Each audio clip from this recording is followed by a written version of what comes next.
Good morning, members. Please be seated.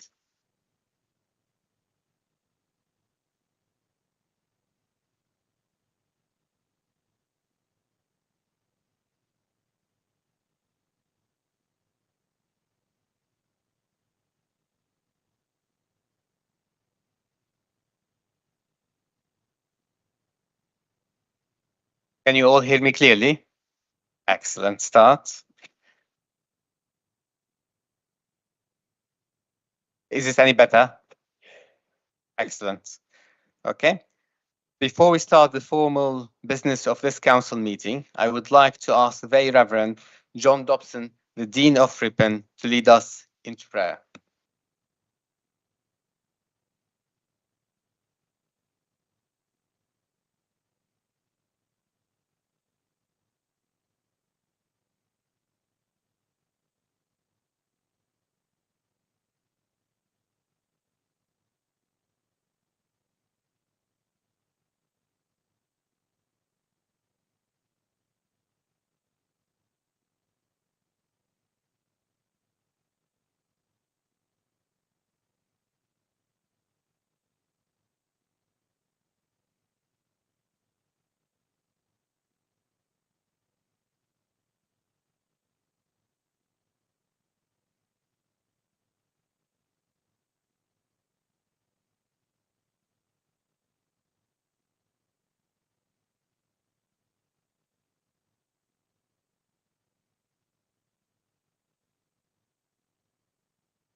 Perhaps we're on now, are we? Yes. Well, perhaps you didn't hear that. So the point is, you are not alone, but you are appreciated.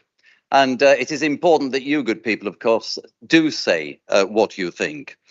So a few words of encouragement in relation to that from St. Paul, his letter to the Philippians, and then a prayer. Finally, brothers and sisters, whatever is true, whatever is honorable, whatever is just, whatever is pure, whatever is pleasing, whatever is commendable, if there is any excellence and if there is anything worthy of praise, think about these things. As for the things that you have learned and received and heard and noticed in me, St. Paul, do them, and the God of peace will be with you. Let us pray. We give thanks for this wonderful county of North Yorkshire, for its people and communities. We pray especially for those for whom life is difficult at this time, either personally or in family life or in business, on farm. We give thanks for those who give of themselves in the service of others. And we give thanks for this council and its members, praying for God's blessing upon them, for the gift of wisdom and right judgment, dealing with the agenda before it today. O eternal Lord God, from whom all power and wisdom do come, we beseech thee to be present with thy servants gathered here this morning. Guide them in their deliberations, enlighten their minds, and grant them the grace to make decisions that will be just, wise, and for the common good. We ask this in the name of Jesus Christ, our Lord. Amen. The Lord be with you. Thank you, Graham. Well, thank you very much, Dean John, for your attendance and for the kind words you said. It's truly appreciated. I would like to welcome everyone to this quarterly meeting of North Yorkshire Council here in the Council Chamber at County Hall. Please note that this will be a live broadcast meeting of the Council and will be available to view on the Council YouTube site and website committee pages. Please ensure that you use your microphone when speaking, otherwise you will not be heard on the broadcast and the recording. Item 1 of the agenda is the minutes of the recent meetings. Regarding the minutes of the extraordinary meeting of the Council held on the 21st of May 2025, is Council content that the minutes are a correct record? Do I have someone to move the minutes? Councillor Les. Do I have a seconder? Councillor Dad. All those in favor, please show. Any against? Any abstentions? Vote is carried. Regarding the minutes of the annual general meeting of the Council held on 21st of May 2025, is Council content that the minutes are a correct record? Do I have someone to move the minutes? Councillor Les. Do I have a seconder? Councillor Dad. All those in favor, please show. Any against? Any abstentions? Vote carried. The second item on the agenda is the apologies for absence. I've received apologies from Councillor Philip Barrett, Councillor Peter Wilkinson, Councillor Richard Foster, Councillor Angus Thompson, Councillor Jack Proud, Councillor Lindsay Burr, Councillor Dan Sladder, and Councillor Felicity Cunliffe-Lister. Do the Group Secretary wish to add any others? I think we've captured everyone there. The third item is the declaration of interest. Can I ask whether members wish to formally make declarations of interest relating to any items on the agenda? Councillor Arthur?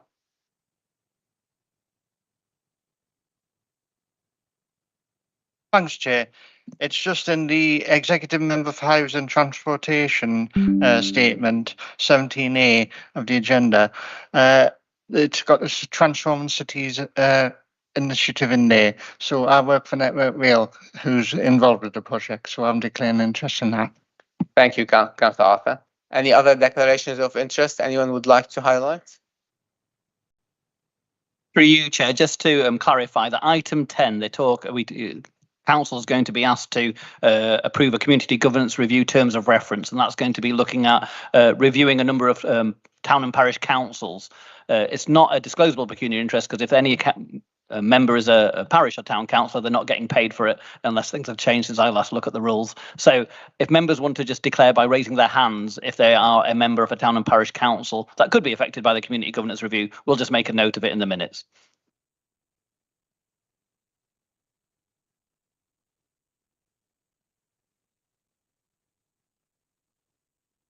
It's recognised that lots of you are dual hatters in that sense. So Daniel's taking a photograph of you all so we can put it in the minutes. Thank you.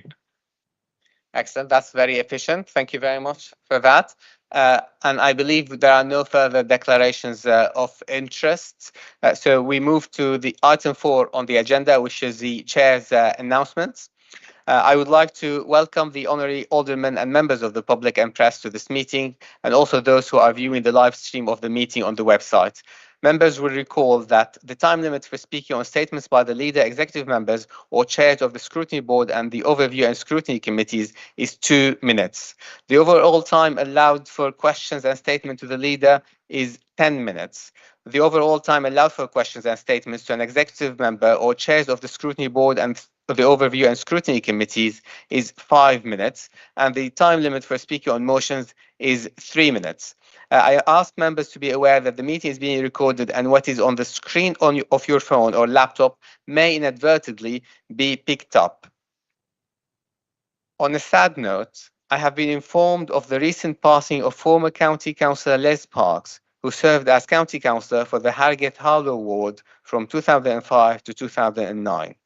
I have also been informed of the passing of the former Rydale District Councillors and Honorary Alderman Joan Taylor, who served on the council from 1987 to 2007 and also was chair of the council in 1997-1998, and Eric Hope, who served on the council from 2007 to 2023 and was also chair of the council in 2012-2013.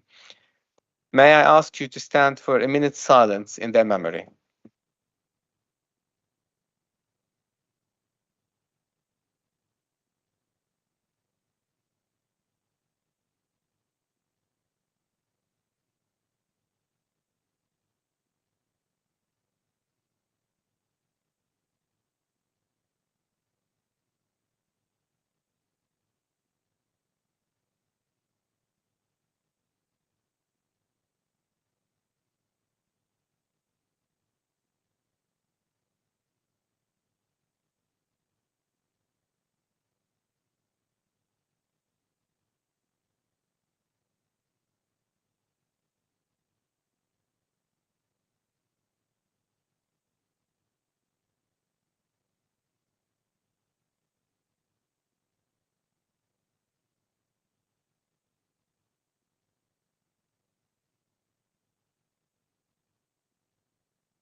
Thank you. Please be seated.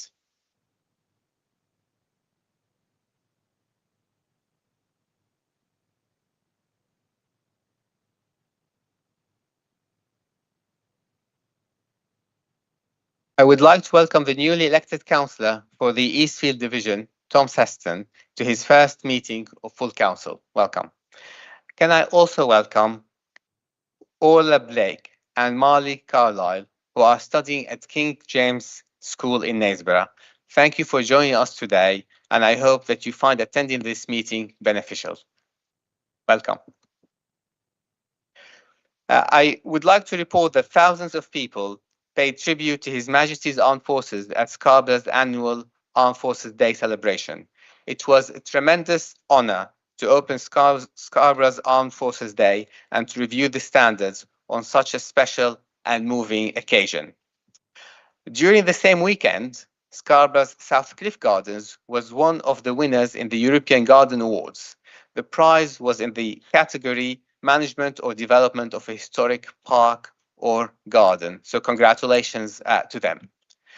Also on positive news, I sent a letter to Skipton cyclist Kat Ferguson to congratulate her on sensationally winning stage 3 of the Tour of Britain.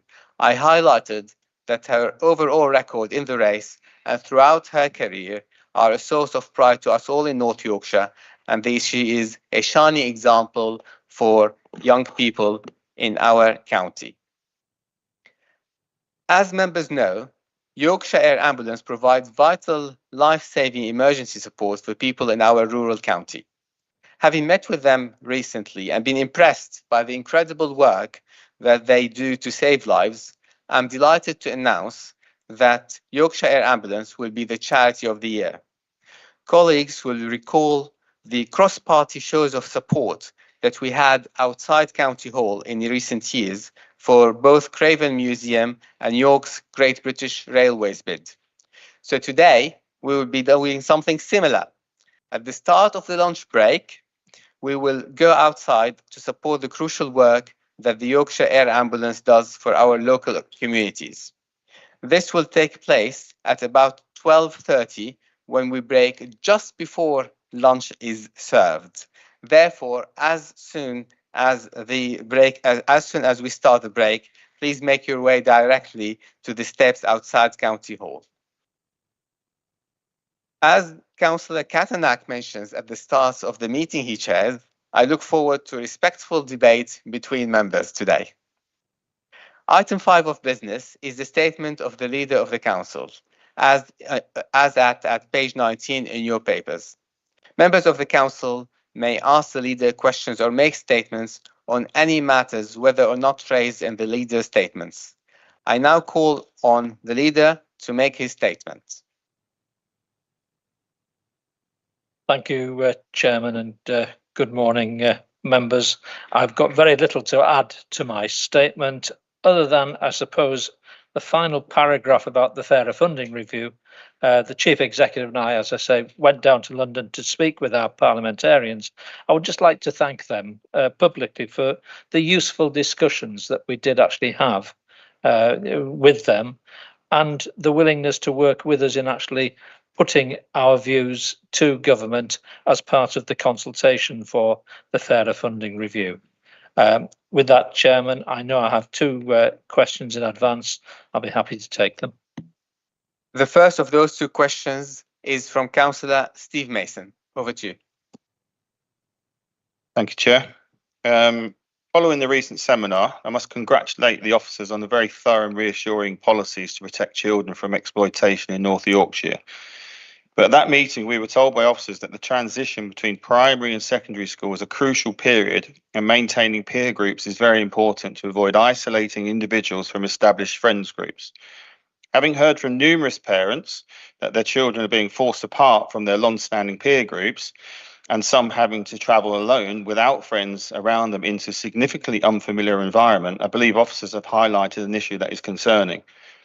With growing advice and reports of the importance of social cohesion and the safety of established networks now being recognised as crucial for children's well-being, would the Leader of this council please guarantee parents and this council that not one child will be put at additional risk as a result of our homeschool transport policy?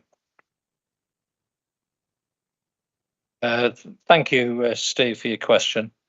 You're right in saying that officers are doing a good job in protecting children from exploitation in this county. However, we should all remain concerned and vigilant about the numbers of children at risk that we do see. I think you're confusing two policies, Steve. One is about parental choice, the other is about home to school transport. Parents are still preferencing that, and the choice of school remains unchanged. Parents can and do choose schools for a variety of factors. The difference now is that the council, i.e. the taxpayers we represent, will only pay for choice to the nearest school. Anomalies are being dealt with by the appeals process, and I would like to thank this morning those members who sit on the appeals panel for the work that they are doing.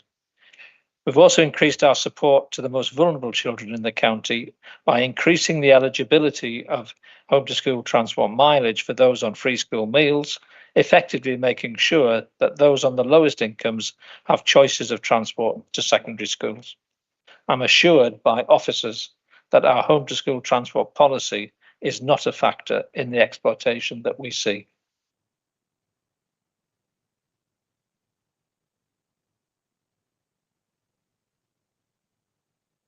Next question is from Councillor Richmore. Thank you, Chair. I'm looking at the executive, and my guesses are that there are none under 50, and I can see 3 ladies there. An executive made it up entirely of people over the age of 50, 7 men, 3 women. Does a leader seriously believe this lineup reflects the diversity and lived experience of the people in North Yorkshire? You've said the appointments were about bringing in and preparing new talent. How does replacing someone with a person twice their age achieve that, even if it is a Tory? Isn't this just more of the same at a time when the council badly needs fresh perspectives and broader representation? Thank you. Well, Rich, I have to look around the chamber to see where you're sitting now with the new seating arrangements. You never disappoint, do you? I don't think you mean to cause offence. I don't think you mean it. But I think it's a bit rich. A bit rich getting a challenge on diversity from a middle-aged white Anglo-Saxon mayor. Now, I believe that my group is very diverse. In fact, I'm very proud of our diversity. We've got male, female, straight, gay, single, married, divorced, widowed and widowers, with or without children.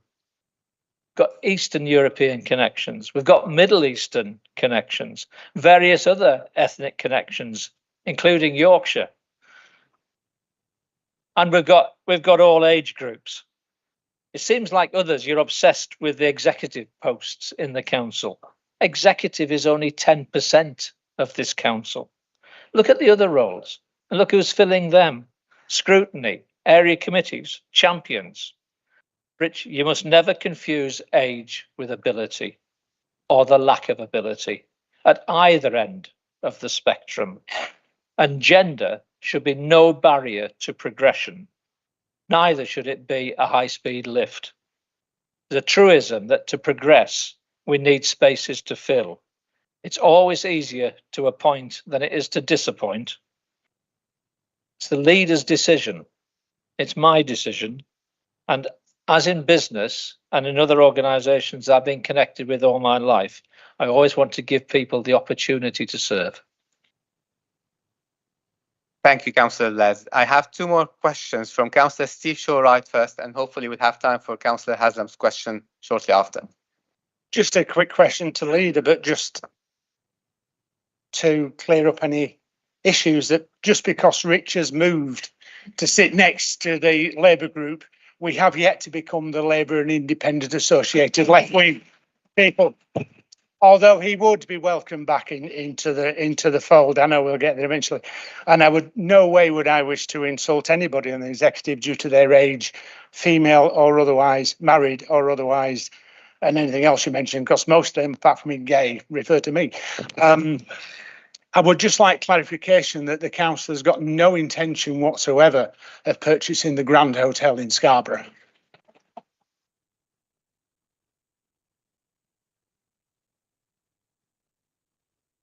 I wonder if others might be better placed to answer that. But Steve, I sold a family hotel business 12 years ago. We built it in 1961. We developed it. And I think because it was built with such a poor design, we changed it every year that we were there. But by God, I do miss it. I did offer to buy our village pub for Suzanne so that she could run it, because she misses it as well. But every time we go and stay somewhere, we always look at the hotel that we're staying in and work out how we could improve it and how we could run it better. With regard to the Grand Hotel, I would reckon £500 million freehold value, but another £500 million to refurb. I think that is a step too far, and I don't think Gareth would agree, even if I had the mad idea of doing it. The next question I have is from Councillor Haslam. Thank you, Chair. I hope we can all agree that the local plan is one of the most important documents we produce, as it directly shapes how our county will look in 20 years' time, the homes we build, the infrastructure we create, and the community we foster, the need for sustainability in everything we do. Consultation plays a critical role in the process. It's not just about ticking boxes or fulfilling a requirement. It's generally about engaging with our communities, gathering their insights, understanding their concerns, and incorporating their feedback. A successful consultation process makes residents feel included and empowered, knowing their views have helped shape the county's future. However, I'm receiving numerous complaints from residents about the current consultation process. One typical response I receive reads as follows: I've just tried to fill in the consultation on the Yorkshire Council website. It's so complicated and difficult to navigate that no one will be able to fill it in. Firstly, I couldn't even register without emailing the council for help. Then, when I started to fill in the form, I couldn't save anything, and then it suddenly disappeared. I'm presuming this has been designed to discourage people, but it really needs to be looked at. I'll try again tomorrow. Just this morning, I had an email from a resident who had taken his local plan submission into the library, who didn't have a clue that there was a consultation going on. So I must ask that we look at how this consultation is being done and we make it easier immediately. And if we don't, or I don't see anything on this, I will bring it as a notice of motion to the next full council meeting. I am that concerned about this. Thank you. Thank you, Paul. In the 8 seconds I've got left, I'll give you a very quick answer. I mean, I saw nods around the room when you were actually speaking, so clearly it is a concern. And I think anything that stops you bringing a notice of motion to the next council meeting would be very welcome. So we'll look at it. Thank you, Councillor Les, for this response, and to Councillor Haslam for highlighting it. The next item on the agenda is public questions or statements. We have not received any before Council today. Item 7 is the notices of motion. We note on the agenda that officers had accepted 3 notices of motion. The first one is DBS checks for councillors.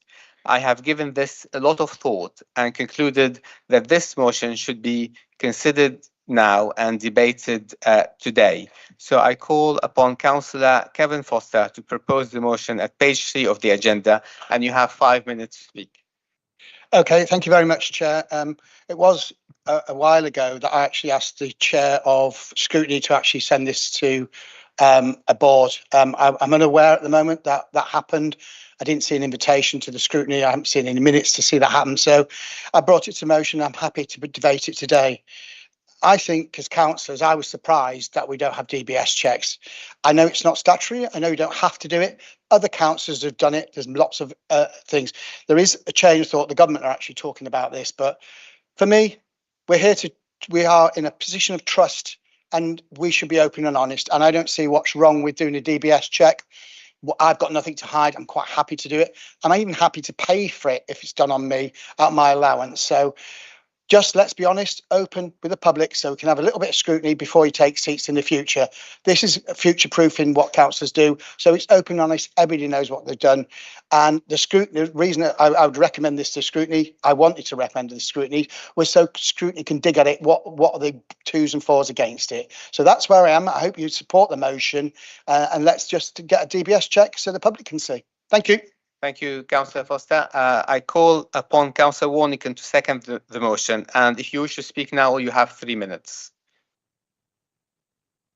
Thank you, Chairman. I formally second the motion. I just want to add something that I asked the people I represent and of the people in the community. I got 95 responses, and of those 95, 93 said they supported councillors having DBS checks and were shocked we didn't already.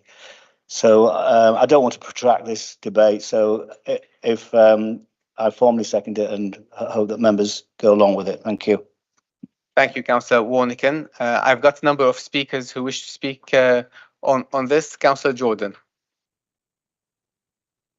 Thanks, Chair.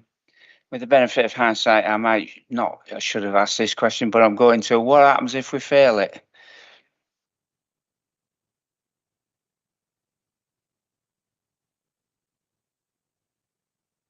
think that's a question for the monitoring officer. Thank you, Chair. So there's a few legal issues that arise with regards to this particular motion. So the immediate question is what happens if you fail a DBS check? There are strict rules about what offences councillors cannot have. So if a councillor has a particular offence, has been punished for a particular period of time of imprisonment, then they're disbarred from being a councillor and then disqualified. So that's in statute. You can't then impose your own set of rules about disqualifying a councillor for a whole bunch of other reasons. So all you're doing here well, not all you're doing, but the proposal is to do DBS checks so that someone can check that they haven't breached the legislation, which would disqualify them from being a councillor. I would also say, while I've got the audience with regards to that, doing enhanced DBS checks for all councillors as a matter of course is not within legislation at the moment. That is currently being reviewed by government at the moment, but it's actually unlawful to apply for enhanced checks against all 90 councillors. What government's guidance is that you can do enhanced checks for councillors that have direct executive responsibilities for children's services and for members that sit on a particular scrutiny committee that has the protection of children at heart. So that's where you can do it. If you were to do enhanced requests for all councillors, then that wouldn't be lawful. Clearly, anyone can request a basic DBS check. So you could have a rule which says all councillors will voluntarily apply for a DBS check and then we can see them. But again, we don't have any powers to be able to punish a councillor for having a criminal offence because that's not in legislation, that's a statutory requirement. Thank you, Chair. Thank you. I've got two more speakers, Councillor Andy Brown first and then Councillor Tom Seston. Yeah, just to clarify for folks, this says standard DBS check. And I just want to point out the circumstances in which it's helpful. I had a case in my ward where a young man of 8 needed educational support. It took me 6 months to try and work on that. I was meeting regularly with the family, present with the child on an occasion, and it's completely inappropriate, I know from an education setting, to have people who might have regular contact with a child not standard DBS checked. Obviously, it doesn't disbar you from being a councillor. You have that right from being elected. But what it does is it informs the public and it informs us as a collective and protects us against scandal. So I think it's really helpful that we should do this. Thank you, Councillor Brown. I've got Councillor Seston and then Councillor Andrew Lee. I am broadly in mind to support this motion. I believe the spirit of the motion is potentially noble. My concern is the wording of the motion, that there will be several councillors in here who already have DBS checks, already have enhanced DBS checks, and this motion in theory forces the council to carry out another DBS check on people who already have them. So would that not be a waste of time and money? Thank you, Councillor Seston. I've got Councillor Andrew Lee and then after that, Councillor Steve Shorewright. Thanks, Chairman. Sorry, Councillor Boss, I don't support this motion for several reasons. First of all, I think it's a bureaucratic nightmare. Who's going to pay for it? I don't think you can expect the onus to be on councillors. So I think, there'd be a split in terms of who is going to pick up the tab. So potentially another liability for the taxpayer. But the DBS check is not about, having a particular status, an MP, councillor or whatever. It's a role-based check. So it's about, if you're working with vulnerable people, children, if you're in sensitive positions, you have to have the DBS check. So as has already been mentioned, a lot of us have DBS checks and enhanced DBS checks. Some of us have DBS checks in association with other work that we do. So it means nothing. And all I see is as another barrier. And if someone's got a criminal record and it shows up, so what? If they've been to prison, so what? If they've served a debt to society, they've served a debt to society. Sentence is discharged. There's nothing barring them apart from what is under statute, as Barry has referred to. So if they don't meet that criteria, they can't stand. But the ultimate arbiter of who's fit and who is unfit are the electorate, not anybody else. So we shouldn't be forcing this. We shouldn't be virtue signalling on this issue. If you need it, you have to have it for a specific role. But otherwise, people put themselves forward for election and the public decide. Thank you, Councillor Lee. I've got Councillor Steve Shorard and then Councillor Steve Mason. Thanks, Chair. I thought this matter had been discussed previously at another board less than 6 months ago, so I'm a bit confused as to why we're doing it again. As for the issue of checks, I've been checked. I'm a school governor. Several of my group have been checked as school governors. I'm sure people around the room have been checked as school governors. Also, my political party, most of us, do get serious checks about your background before you're allowed anywhere near it. So I'm quite confident. And like Andrew, I at one point, depending where I was, I had 3 checks. And one thing that's wrong with them, they tell you that you've been cleared and all right. It's not a public document. They don't tell anybody else. My favourite line is they only catch you for what you've done. If you're a highly successful criminal like Jimmy Savile, I'm sure he would have passed the disclosure and barring test because he's got no problems. Having said that, it's not a problem, but I do think it is slightly bureaucratic, but we'd be quite happy to support it. But it's a sort of a why we're doing this. Thank you, Councillor Steve Shorard. Councillor Steve Mason. And then I've got Councillor Nigel Napton. Sorry, but I think I missed this point, but it's my understanding, though, that DBS checks are confidential anyway to the organisation. So I'm not quite sure what your outcome of this is you're after. Are you after the council publishing the results of every DBS check of a councillor or an elected person? Because as far as I know, if it's disclosed to the public, then you're open to serious legal problems. Thank you, Councillor Steve Mason. Councillor Nigel Napton. Yeah, thank you, Chairman. I think I'll exactly what Councillor Shorewright and Councillor Mason said. What Councillor Andy Brown said, would inform the public. Well, it won't inform the public because under data protection, you couldn't release that data anyway. So it won't serve any purpose whatsoever. I've got hands to DBS because I've been a governor, etc., etc. Many of us do, but this will achieve absolutely nothing. Thank you, Councillor Andrew Williams. For the reasons that the previous speakers have alluded to, this was actually debated by the Scrutiny Committee, which I chair, fairly recently, and it failed to get the support of anybody at that meeting. And it was reported back consequently. So this already has been through scrutiny. It has been looked at. And for the reasons that other members have raised this morning, it was the view of the committee that I chair that it wasn't appropriate to support the request that you made to the scrutiny board, and that therefore, that was the position adopted by scrutiny. So to ask for it to go back to scrutiny, to go back through the process it's already been through, would seem to me to be a complete waste of time. Thank you. And I think the last speaker I've got is Councillor Parsons. Thank you, Mr. Chairman. I'm confused about this notion of things being made public. So imagine the councillor puts in their request, comes back and there are some questionable items on there. What would normally happen is that would go to an officer of the council, either head of HR or Barry, because we know he doesn't have enough work. Sorry. And then it would be up to that officer to have a discussion with the member and then make a decision about whether the member could actually then go and meet with residents or whatever that are susceptible to issues.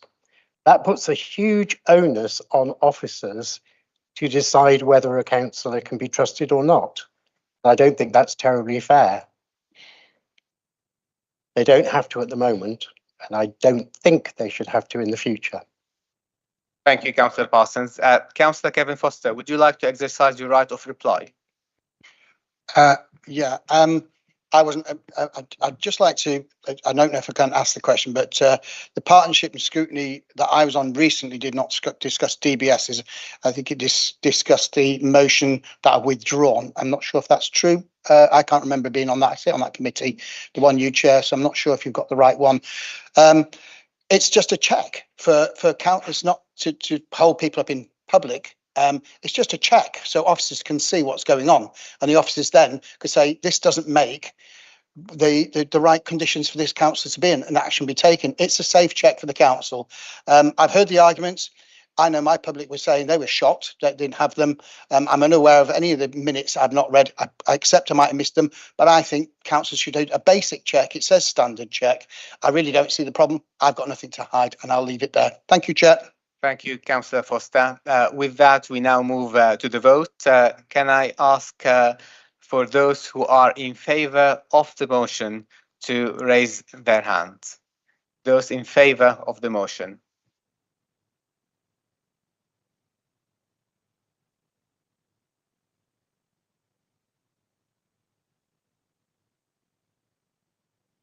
Anyone against?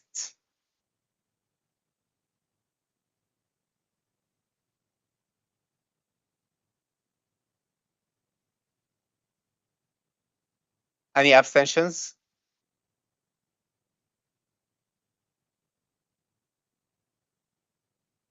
The motion has failed. We now move to the second notice of motion, which is the prostate cancer screening. I've given this a lot of thought and concluded that this motion should be referred to the scrutiny board. However, a member can move that a motion be considered now and debated today and can speak for 5 minutes. The seconder does not have the right to speak. However, another member can speak for 5 minutes against considering the motion now and debating it today. Councillor Andrew Murday, as a proposer of the notice of motion, do you wish to move that the motion be considered now and debated today? I wish to move the motion today, Chair. Do we have a seconder? As proposer of the motion, you can speak for a maximum of 5 minutes, Councillor Murday. Thank you, Chair. Thank you, councillors, for allowing me to speak on this. When I was a medical student back in the 1970s, we were taught never to mention the word cancer in front of our patients. This was because in those days, cancer was a death sentence, largely. But that has changed. And of course, so has the paternalistic view of doctors.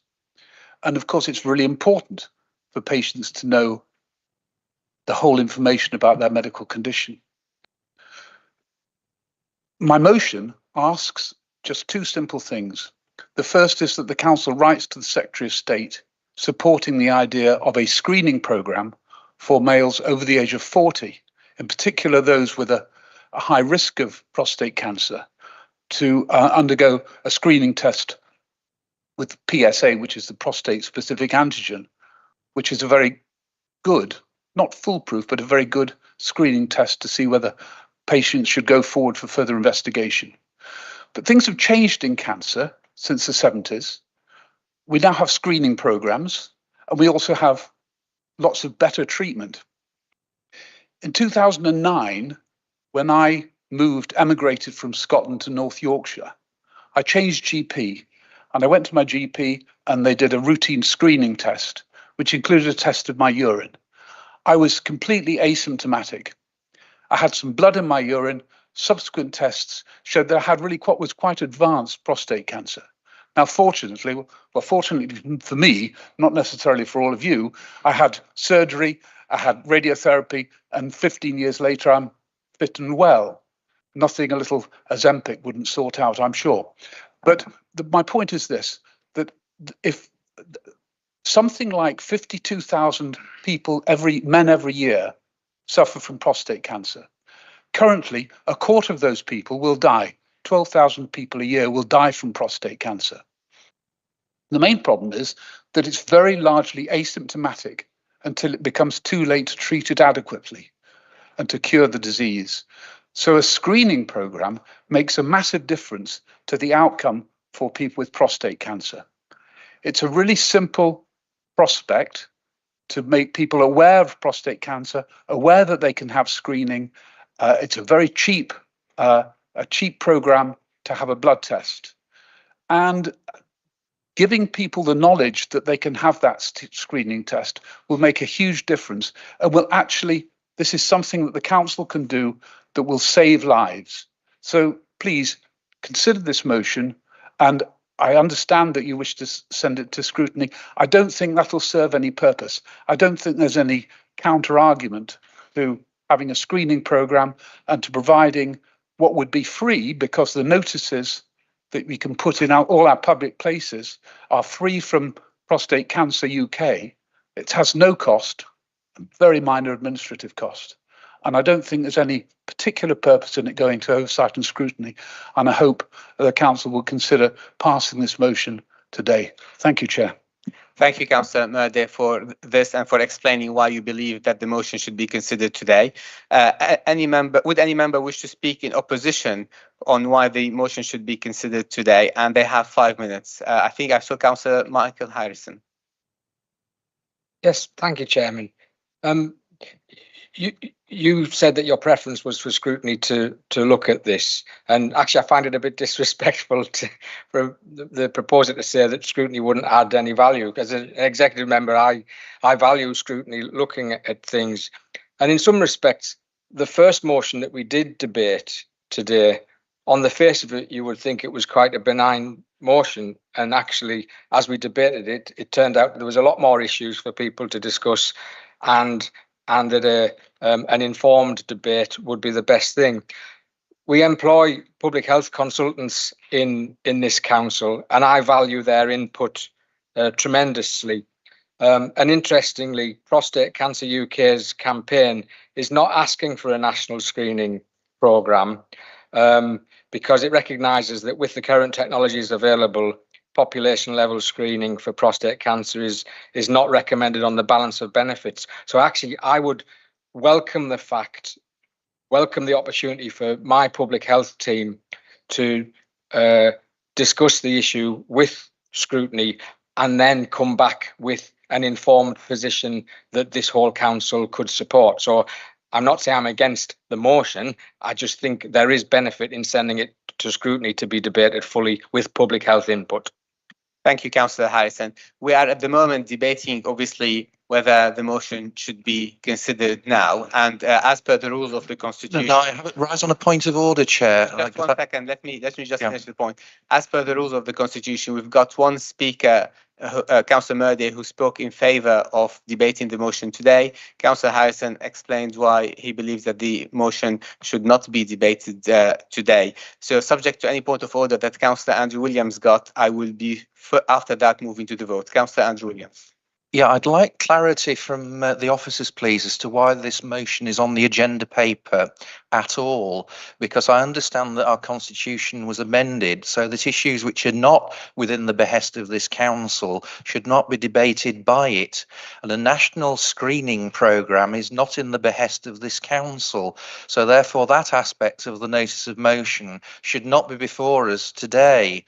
The rest of it, fine, but policy which we are not directly responsible for, my understanding was that that was excluded from future debate. Through you, Chair. So part of the motion talks about, as you've said, putting publicity within council-owned buildings, and therefore it was considered that should be put on the summons with regards to being able to be debated, but clearly it's a matter for councillors to determine whether they support it or not. Thank you. So as I mentioned earlier, we now move on to the vote on whether the motion should be considered now and debated today. All those in favour of the motion being considered now and debated today, please raise your hands.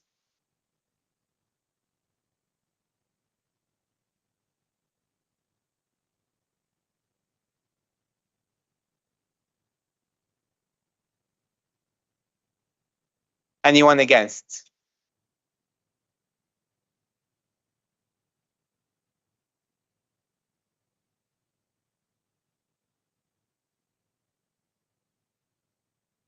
Any abstentions? Okay.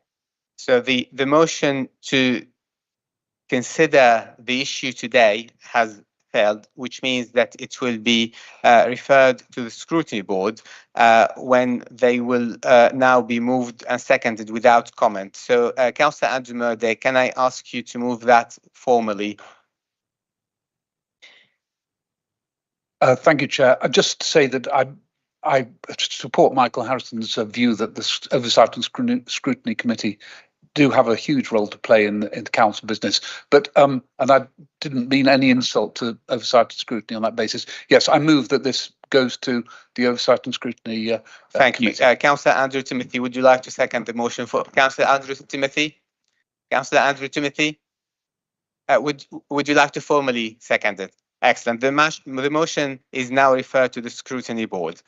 The third motion we've got on the agenda today is the third notice of motion that we've got on the agenda today is dualling of the A64.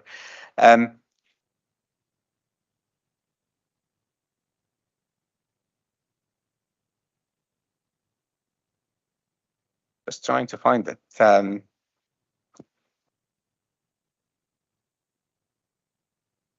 I've given this a lot of thought and concluded that this motion should be referred to the scrutiny board.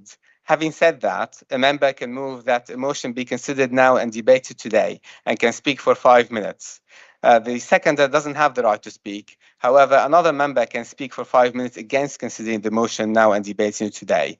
Councillor Keane Duncan, as a proposer of the notice of motion, do you wish to move that the motion be considered now and debated today? When motions are referred to the scrutiny board, then they will be moved and seconded without comment. So, Councillor Keane Duncan, would you like to move the motion? I move the motion. Councillor Derek Bastiman, would you like to second the motion? Second that motion, Chairman, thanks. The motion is now referred to the scrutiny board. Agenda item number 8 is notice of motion regarding a register of its disposable assets worth £100,000 or more. The notice of motion that this council provides a comprehensive register of its disposable assets worth £100,000 or more by 30th of June 2025, which was referred from the council meeting on 26th of February to Scrutiny Board, and then the Corporate and Partnership Overview and Scrutiny Committee, has been withdrawn by the proposer and seconder, Councillors Kevin Foster and Councillor and Andy Brown, respectively. Councillor Kevin Foster, would you like to formally withdraw? Yeah, I'd like to formally withdraw. It obviously doesn't work because it was time barred and we didn't meet the time frame, so it doesn't actually work. Thank you, Chair. Okay, thank you. With that, we now move to agenda item number 9. I will now address the recommendation to councils from the executive. I call on Councillor Gareth Dadd to move the recommendations regarding the revenue budget, treasury management and capital plan at page 23 of the main agenda. Thank you, Chairman. Formally move. Most of it is just to note. Thank you. Do we have a seconder? Councillor Les. Is there anyone else who wishes to speak on this item? No. So we will now move to the vote. All those in favour, please show.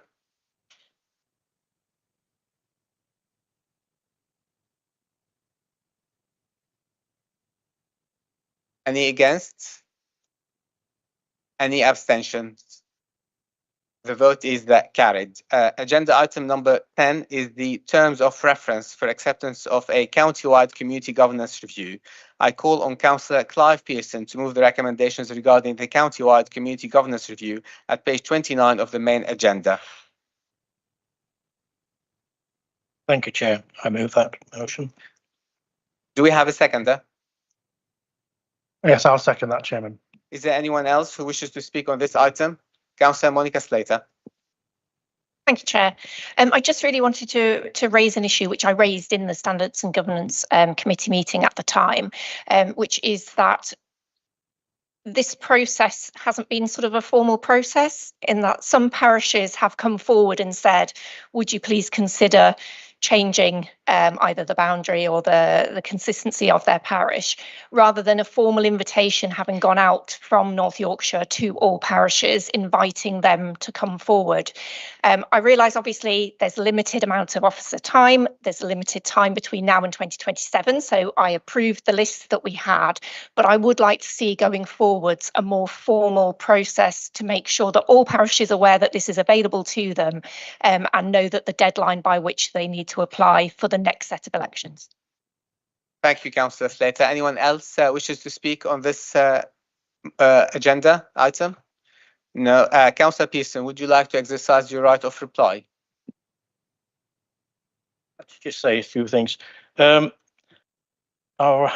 729 parish areas in North Yorkshire are currently represented by 572 parish and town councils and parish meetings, with number of the parish areas being part of a grouped parish or town council. The Standards and Governance Committee, at its meeting on the 20th of June this year, recommended that the council consider undertaking a community governance review with a defined number of parishes areas set out in the draft terms and references, which are in the report to members today. As members will be aware, the review is a purpose whereby the council will consider with residents in the area and other interested parties on the most suitable way of representing residents in the viewed area. The review can consider things like merging, altering, abolishing parishes, parish councils, grouping or de-grouping of parishes, or changing the number of parish councillors or parish warding agreements. We're making this recommendation. The Standards and Governance Committee were mindful of the level of resources that review can require.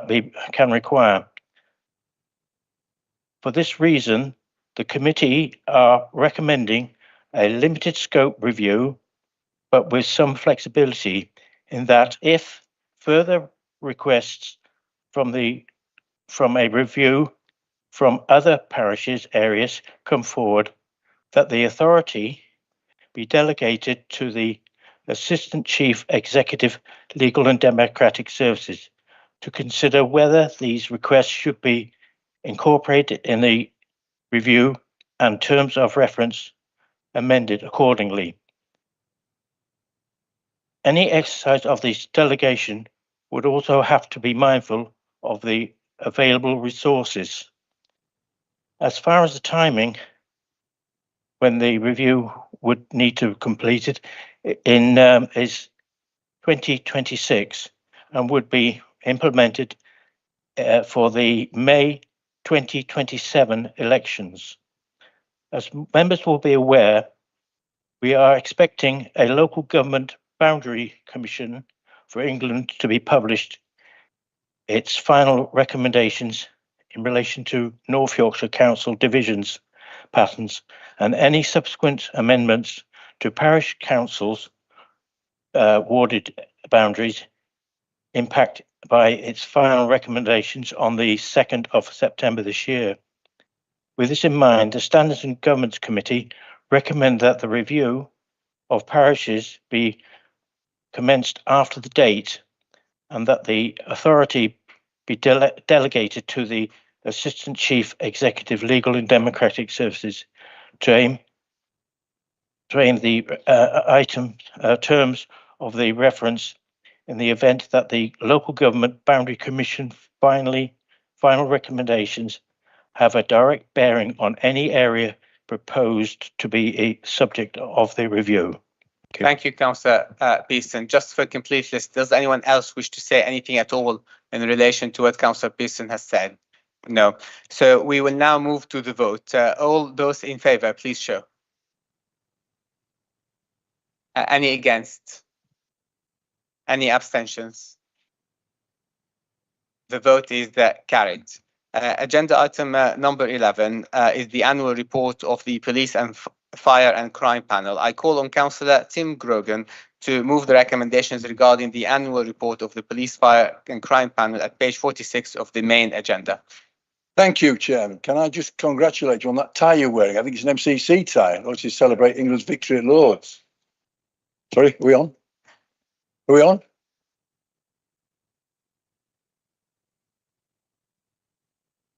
Can you hear me now? I'll bend over. A bit like an old man Rich Moore was talking about. I'm pleased to be here to present this report. Unfortunately, Peter Wilkinson cannot be here, but it's the first time that this committee has ever had the chance to present a full report about the work that's done. It's an important function of the council. We're not obliged to produce this report, but the committee thought that we should produce it so that members can see the work that's undertaken. Just a little history lesson about the panel. It began life as a police authority that used to examine the chief constable. That changed in 2012 when we had police commissioners, and then it changed again when we now have the mayor and the deputy mayor, and we call into account those two officers in terms of how the police and the fire brigade perform. It's a challenging job for this committee. I will say this, I've been on it for 7 years, and I was astonished during that time that we had 2 inspections of the fire brigade. It was found wanting required improvement. The police service got a D- because at that time it wasn't performing very well, and it was astonishing that the actual command team had no one who had ever investigated serious crime, as a consequence of which burglaries weren't investigated very well, child abuse and assaults on women and children. That situation, thank goodness, is reversed. What I will say is the big thing that the police force weren't doing at that time was answering the phone calls. 101 and 999 were amongst the worst in the country. The panel pressed the commissioner at that time, Zoe Metcalf, to get this improved. That was improved with an injection of £2 million. We've now got a fantastic control room, and the answers to the phone are now the best in the country. I'll say that the fire brigade are performing very well at the moment, and I will say this, I don't give praise out very easily, but our chief constable and deputy chief constable are 2 of the best and finest police officers we've got in the country, and I praise their work. I commend this report. If anyone's got any questions, ask them, but thank you. Thank you, Councillor Grogan, for presenting this report and highlighting the summary of it. It's a very important one, as you said. Also, thank you for your comment about my tie, which I tried to match with the colours of the Yorkshire Air Ambulance. Do we have a seconder? Yes, yeah, I'd just like to appreciate what Tim said. As a relatively new member, they've made great strides, and I'm very pleased to be part of a very successful panel. Thank you. Thank you, Councillor Morehouse. And having observed many of the meetings of the panel, I know the important work that's been done there. Is there anyone else who wishes to speak about this item? Councillor Steve Shorite and then Councillor Kevin Foster. Refers on page 55, the visit you had, and I was there to the HQ, which I think was successful. I think people should maybe know a bit more about that, which was good. I think from a panel point of view, we are working really well with the mayor and the new commissioner. There's a positive feedback both ways. My only concern, and I found this recently, that when we have meetings in York City Council charges over £1,000 for the meetings we hold there. When we have meetings here, there is no charge. So either we need to charge and get some money back, or we need to persuade York to stop charging for a meeting that they're part of. Here. Thank you for this contribution. I've got Councillor Kevin Foster and then Councillor Monica Slater. Yeah, thank you, Chair. I just want to commend what's going on here. It's been a very difficult time, especially the fire. They were actually buying equipment to deal with floods and not fires, and they've had to put a very difficult decision to put their precept up. And I was surprised to find they actually borrow money for some of their corporate programs. So this is really a difficult time, and I think they're doing a great job, and I'd like to commend them. I did see when the new person took over, and he's really done a lot of good for the police, and hopefully they go from strength to strength now with some more investment that they've been dying for a while. And I think it's very difficult to put precepts up, but I think it was definitely necessarily a brave decision when they did it. Thank you, Chair. Thank you, Councillor Foster. Councillor Monica Slater, I've got as the last speaker before then Councillor Haslam, I think. Thank you, Chair. Yeah, just great work that the panel does. I was just concerned about the predicted overspend based on the amount of grant that you anticipate that you're going to get. But maybe Councillor Steve Shorewright might have hit the nail on the head if room hire is being charged at £1,000. But yeah, it just looks as though is there any way of reducing down the amount of money spent? I don't know if it's down to expenses from different visits or exactly where that's coming from. Thank you, Councillor Slater. We'll take Councillor Haslam, and then Councillor Grogan will have the right to respond to all of this at the end. Thank you, Chair. I think it's important that the work of the panel is excellent, but I think it's important that we actually look at how long things take to do. And I think we should recognise the strength of the Commissioner, who was one of our members. I think we should always congratulate people when they do a good job. And I think Zoe Metcalfe did an excellent job. I had a situation where Peter Lacey took over from an area that I was doing, and the roads all got refurbished within 3 months of his joining. I don't mind him taking the credit, but I do think we should, in this case, congratulate Zoe Metcalfe on the work she did. Thank you, Chair. Thank you, Councillor Haslam, for saying this. I now go to Councillor Grogan for answering any of the points that was made earlier. Well, the one thing is he's gone to Steve Shaw, right? But I was unaware that it cost us £1,000. But I will be looking into that and be talking to Peter Wilkinson about that. And if we have to have the meetings in Northallerton, that's what we'll do. I just find it ridiculous that we're having to pay £1,000 to go to York. There, by the way, for the benefit of the members, there are 7 members of North Yorkshire Council on this committee, 3 members of North Yorkshire and 3 independent members. But as I say, I will look into that. But thanks very much for bringing that to my attention. Thank you. The council is being asked to note the report, so there is no need for a vote, which means that we're now moving to agenda item number 12. I call on Councillor Alison Baker to move the annual report of the Young People's Member Champion at page 59 of the main agenda. Thank you, Chair. Before I move my report, I'd just like to thank Sir Stuart Carlton as he leaves us, and all officers in the healthcare, education and children and families departments for all the hard work that they do for the young people of North Yorkshire. I move my report.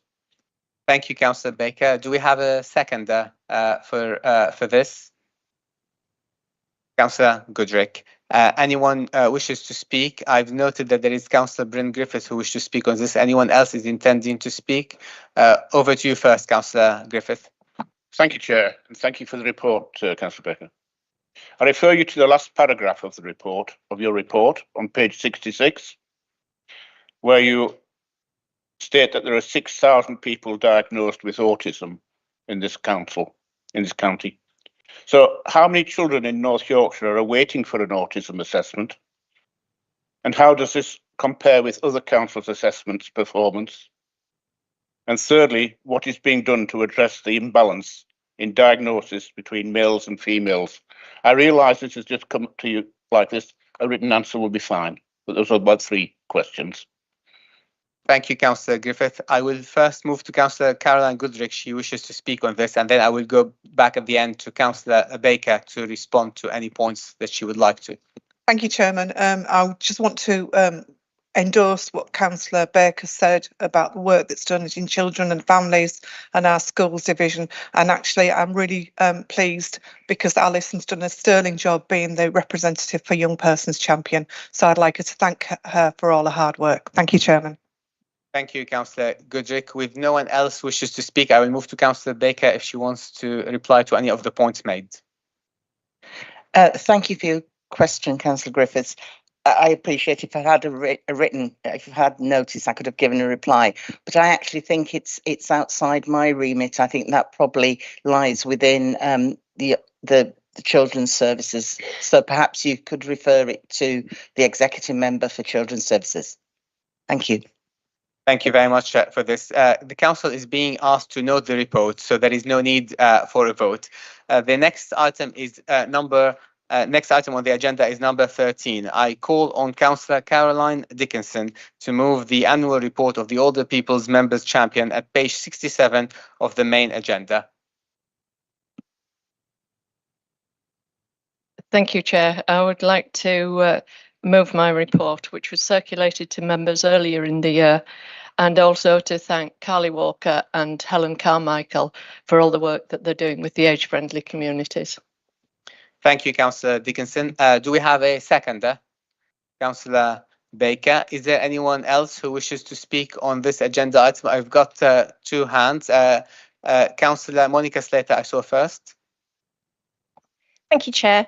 I noted in the report you mentioned the Dancing for Wellbeing event, which was an absolutely fantastic event and something that I attended as well. And I visited one of the local classes as well before the event and saw the amazing value and benefit that brings to those people who attend.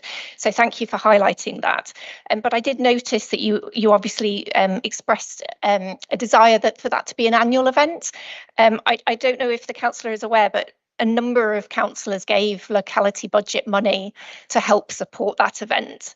And I just wondered whether you have any regrets at all for the change in funding for locality budgets, because obviously this is one of the benefits, that we were bringing to the community. Thank you.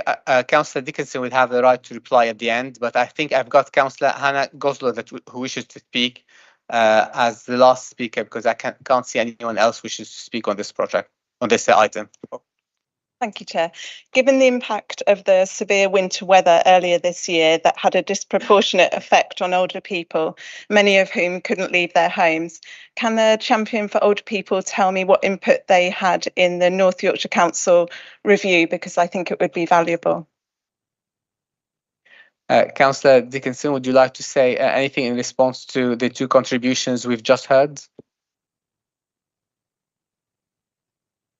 I'm sure, yes, we can all spend plenty of locality money, but we do have to realise that the funding that we're getting coming into the council is not as much as we had before. So I think we all need to be responsible with what we spend.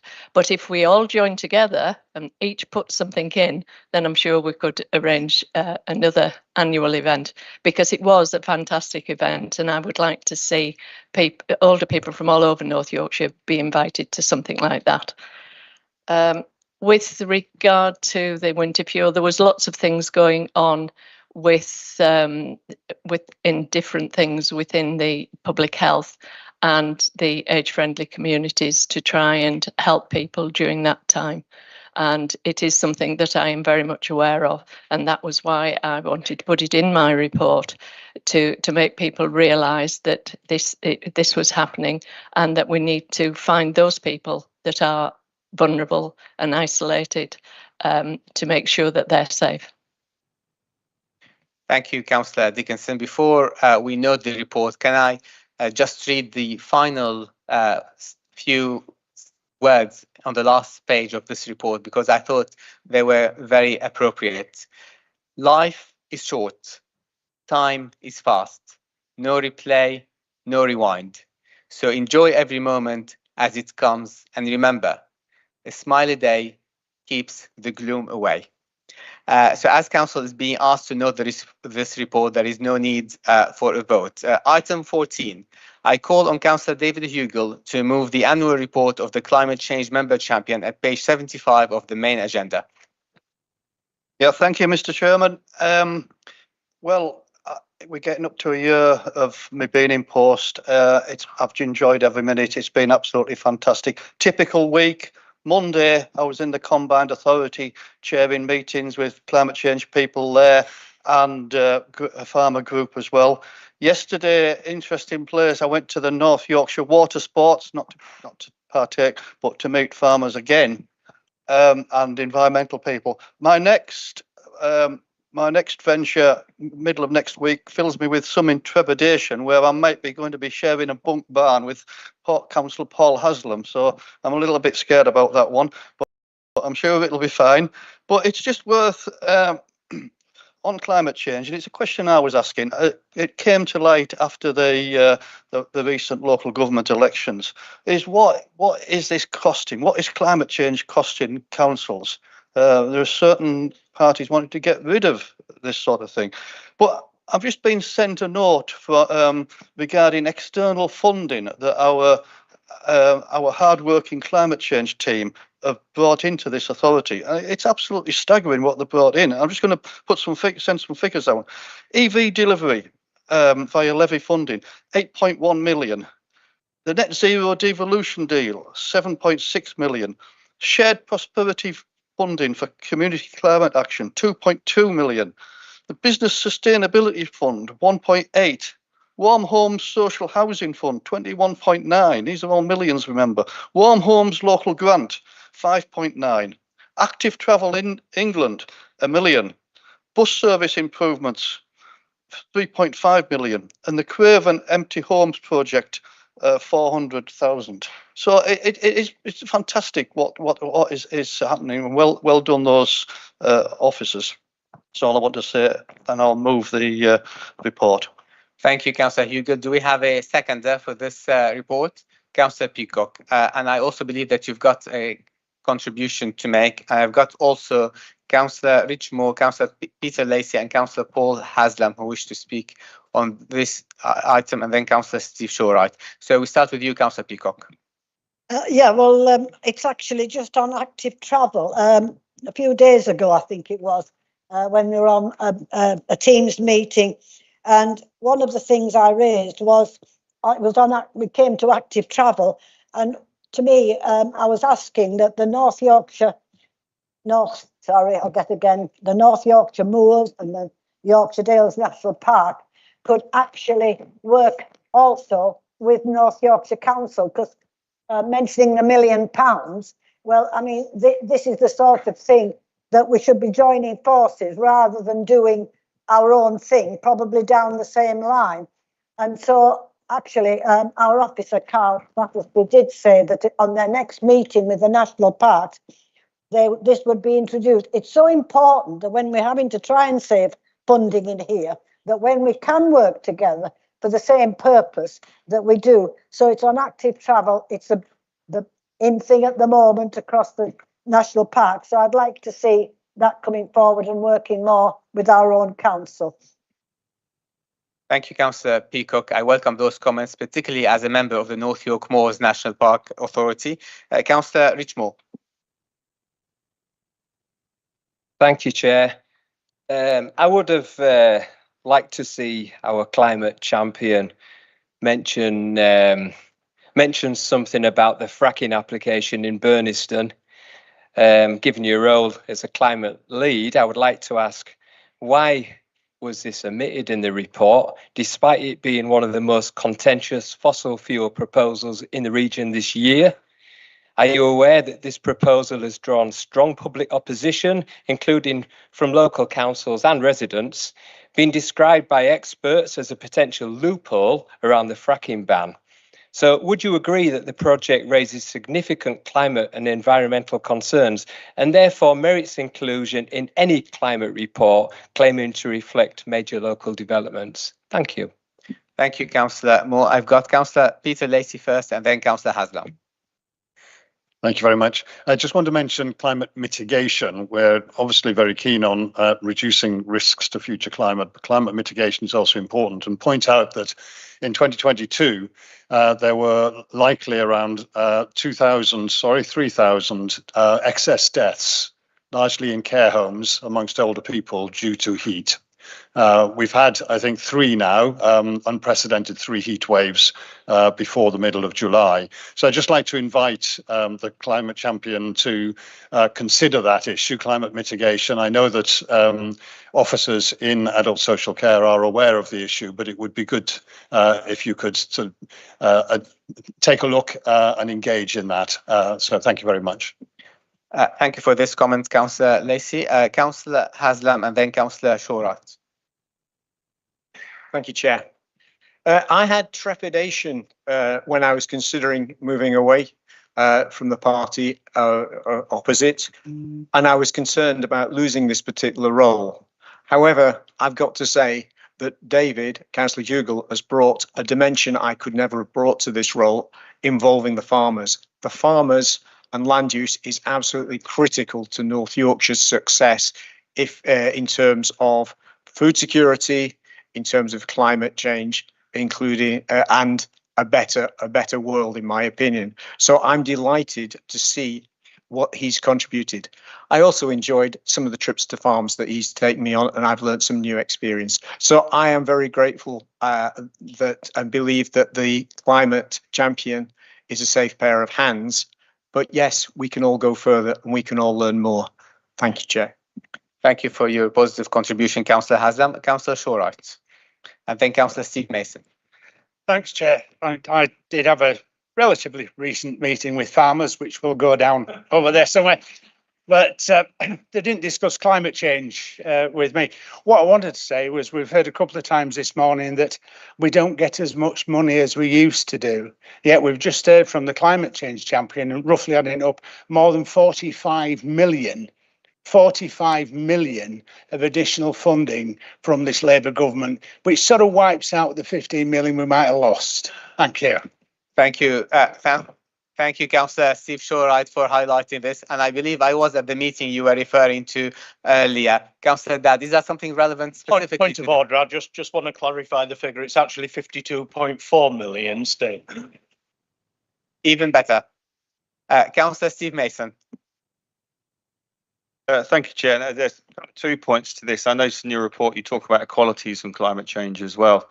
And I'd like to bring your attention that we do have the SDGs now in the council plan, but would you support, this is one part of the question, support using those on a regular basis to report on our performance on social and wellbeing as well as environmental wellbeing? And the second point is 52 million, Gareth, is that what you said? Oh, 52.4, brilliant. So we have a situation, I think, in some of our social housing, though, where we have solar going on the roofs and there's no money being claimed from generation, or there's no batteries being included. And there's a lot of energy going straight back up with no money. If we've got 52 million quid and we're investing on our social housing decarbonisation, which includes solar, should we be ensuring that we can recoup that money back as a council from the generation costs? Because at the moment, as far as I know, we're not doing that. And there's a hell of a lot of money there available for community wealth fund or a support fund. Thank you, Councillor Mason. I'm sure the appropriate executive members have heard this comment and the suggestion. I've got Councillor Mike Jordan, and then the final speaker I've got is Councillor Andy Soloway. Thank you, Chair. That 52 million, that would have paid for Kexhill, but anyhow, there's no mention of recycling in any of the your report, David. I hope you'll take that into consideration for future meetings. But I'd actually like to flag up with you air quality, because there's been some reports come out recently, and it's rather poignant, because obviously Allerton Park is one of the council assets, and it's doing a good job of keeping material out of landfill. But the report highlighted the fact that the actual emissions from energy from waste plants is actually very similar to that from coal-fired power stations. Thank you, Councillor Jordan. Councillor Soloway, as a final speaker. Thank you, David. You came across to Skipton to look at a house which had been retrofitted. I'd like to talk about the positive benefits of that very quickly. That house was privately owned. It was an ex-council house. It was brought back into use by this council. Not only is that house now going to be used and lived in, but it also provided quite a lot of employment and training opportunities for people. in light of this initiative that we're doing, we all have empty houses in our wards, but also the other way around. If you could let us know when houses are being done, and we can, engage with the residents there and promote it as well.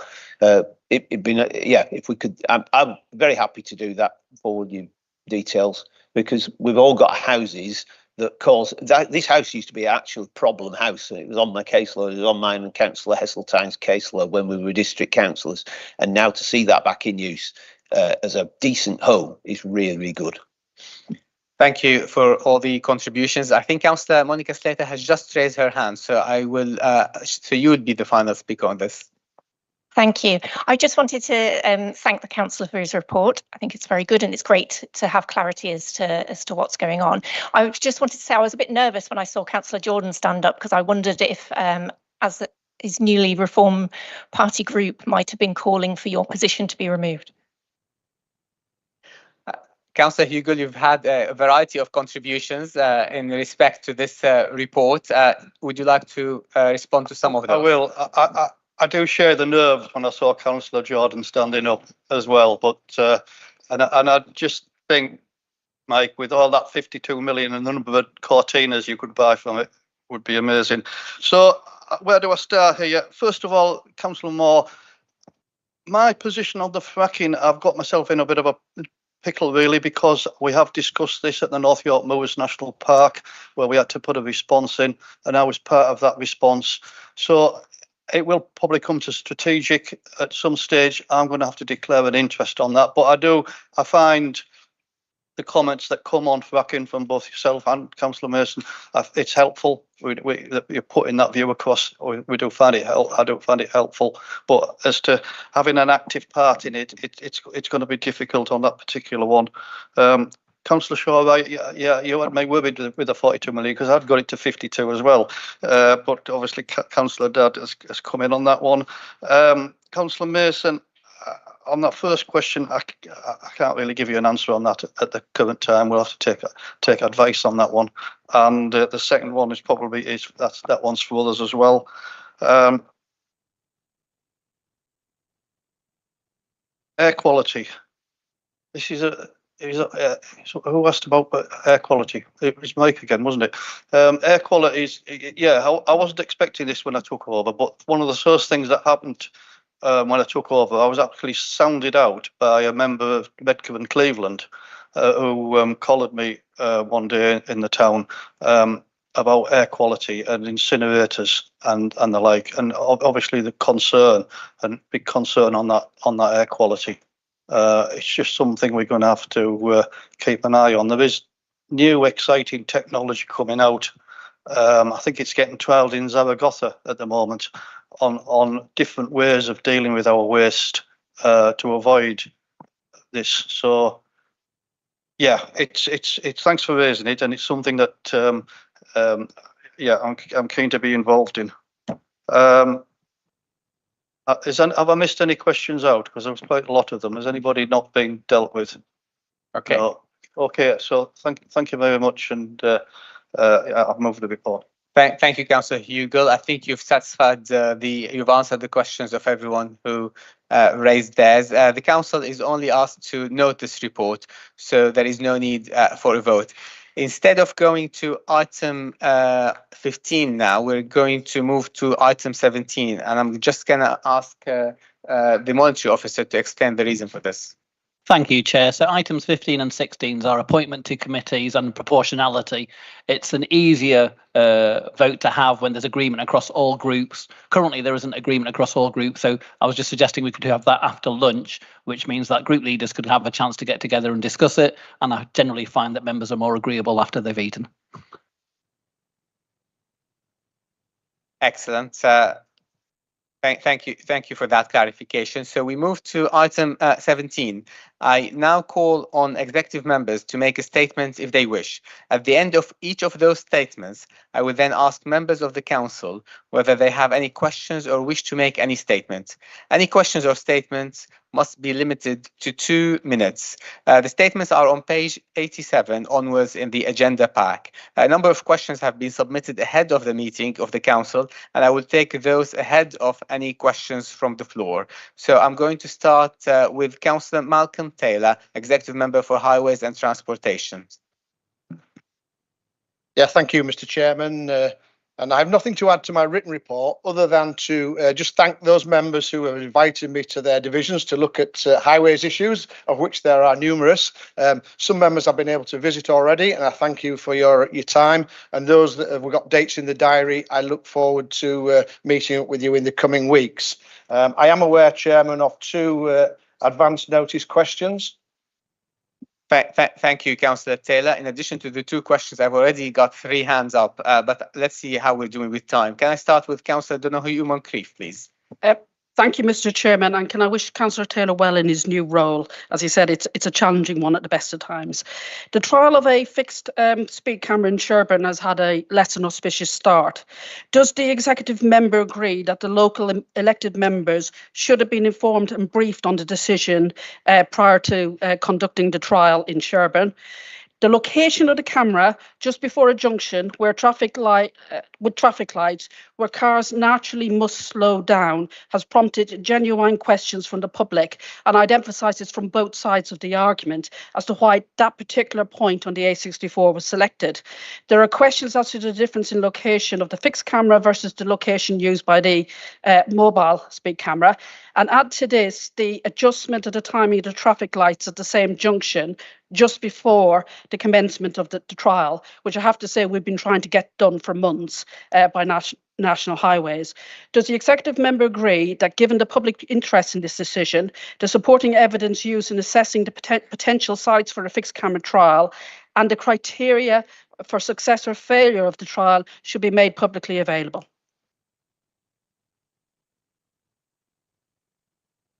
Thank you for your question, Michelle, and thank you for the advance notification. We are an active and founding member of the York and North Yorkshire Road Safety Partnership, and we prioritise road safety engineering activity to minimise the number of people killed and injured on North Yorkshire's local road network. We are also working on an emerging speed management strategy, which will set the overall framework for managing speed in North Yorkshire in the months and years to come. The strategy will form the basis for a series of planned speed limit reviews, which will be undertaken across all of the urban and rural network, with a view to reducing speed limits and improving overall road safety, as well as encouraging active modes such as walking and cycling.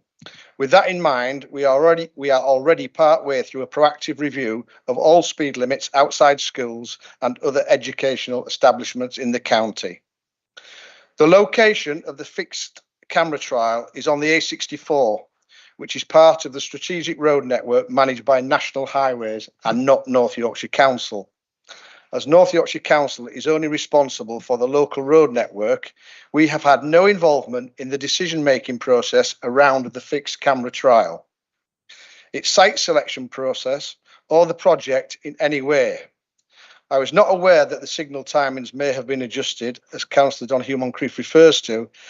And again, if there have been changes made to those timings, that would be a matter for National Highways. Given that safety cameras are an enforcement tool, this is a project that North Yorkshire Police has led on. And I recognise the legitimate questions that the councillor raises. I believe that these questions are to be directed to North Yorkshire Police and the Deputy Mayor for Policing. At the same time, given the profile and the interest that a fixed camera trial was likely to generate, I agree that more ought to have been done to advise the community and its elected representatives ahead of the go live date trial. It is worth noting that North Yorkshire Council is part of a project team being led by North Yorkshire Police, which is overseeing a study into the potential for fixed and/or average speed cameras in York and North Yorkshire, and we await the outcome of that study with interest. Thank you for this. The next councillor who submitted a written question is Councillor Keane Duncan. Thank you, Mr. Chairman. Finding myself now as an elder statesman in the council and welcoming the fresh new talent to the executive, I would like to wish the new recruit, my friend and colleague, Councillor Taylor, all the best in his new role. And I would just like to throw him a question to keep him on his toes. It's very tough right now for North Yorkshire's town traders. They face constant competition from the supermarkets with free parking, from out-of-town shopping centres with free parking, and of course from online shopping where you don't even need to leave home, never mind pay to park. Parking charges can act as a deterrent to trade, a tax on each and every shopper who often by necessity travels by car. So with support for our traders absolutely key, can you give an assurance that the free parking currently available in a number of North Yorkshire towns will be protected? And if so, in the spirit of fairness, can you confirm when free parking might be made available in towns currently without it? Thank you, Councillor Duncan, and thank you for your best wishes in the role. Prior to the local government reorganisation, all district and borough councils, plus the county council, had a responsibility for parking. And this has meant that we inherited a variety of different parking policies with a range of measures and initiatives within them. Officers have been developing a parking principles document that will form the policy framework for parking across the county, setting out a broad range of high-level principles that aims to reduce the complexity that currently exists. The Parking Principles document forms the first stage of a three-stage approach, which will also see the adoption of more specific county-wide policies to provide more consistency in line with the principles, as well as the rollout of local area action plans to deliver local solutions to parking problems. The Parking Principles document was considered by members of the TE Overview and Scrutiny at their meeting last Friday on the 11th of July and is due to be considered for adoption at the Executive at a future date. Within the draft Parking Principles, there is clear recognition that parking, both paid for and free, needs to be managed in such a way to support the vitality and attractiveness of town centres, whilst also recognising that there needs to be a fair and balanced approach across the county. The consideration of parking incentives is something that will be looked at as part of the local area action plans, and at this stage, no changes to current arrangements are proposed. Thank you, Councillor Taylor. We now move to Councillor Michael Harrison, the Executive Member for Health and Adult Services. But as he is getting his glass of water, yeah, excellent, perfect timing. Thank you. Nothing to add to my statement, but happy to answer questions of which I know there's a couple already been submitted. We're starting with Councillor Bryn Griffiths first and Andrew Timothy, as they had submitted written questions. Thank you, Chair. I'll read the full bit out, Michael. I understand that the future of the Friary Community Hospital facility in Richmond is under active consideration. The Friary delivers a wide range of health services to Richmond and the surrounding areas, including the Victoria Ward and outpatient clinics. In fact, I live in Stokeshire and I've been there as well for a consultation. Friends and residents in Richmond and surrounding area have told me that they're very concerned about the potential closure or some or all of this well-used facility, in particular the Victoria Ward.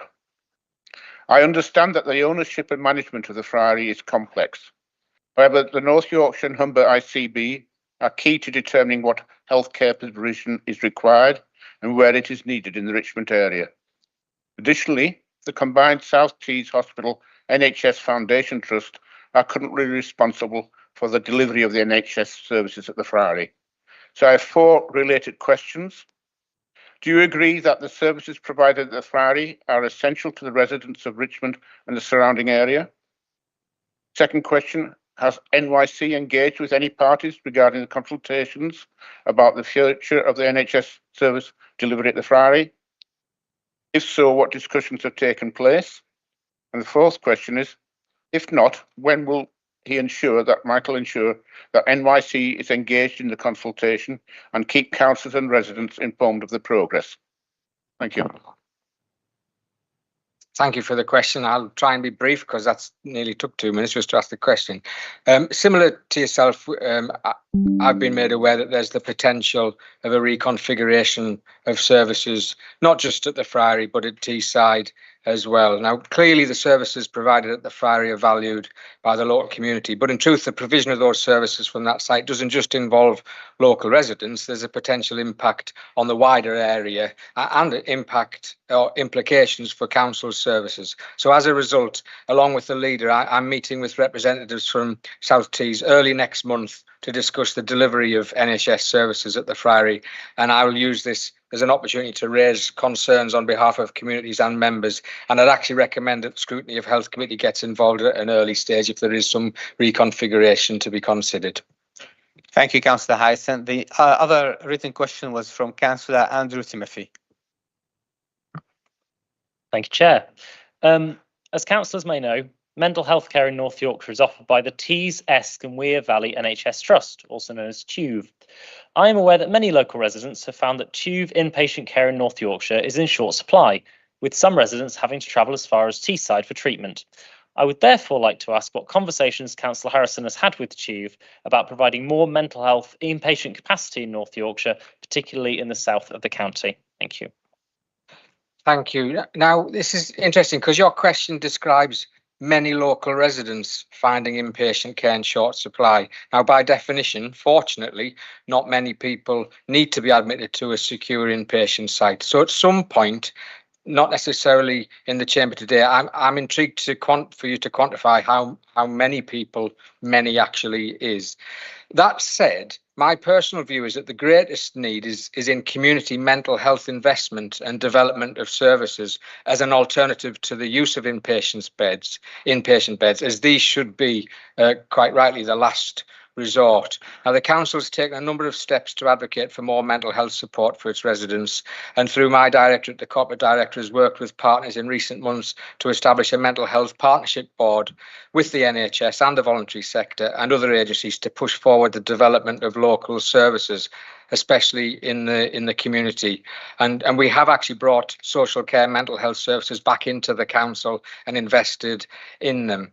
We're also looking to develop new accommodation for people with long-term mental health issues, and we're expanding our social care specialist mental health service. What I would say, though, is if you remain interested in the very specific area of the geographical location of inpatient mental health beds, which for this county are provided on the outskirts of York, then again, I think it's something that you might want to refer to the Scrutiny of Health, because this committee previously looked at the issue quite extensively and raised it at every opportunity prior to TUV's decision to move the inpatient beds that were in Harrogate to York a few years ago.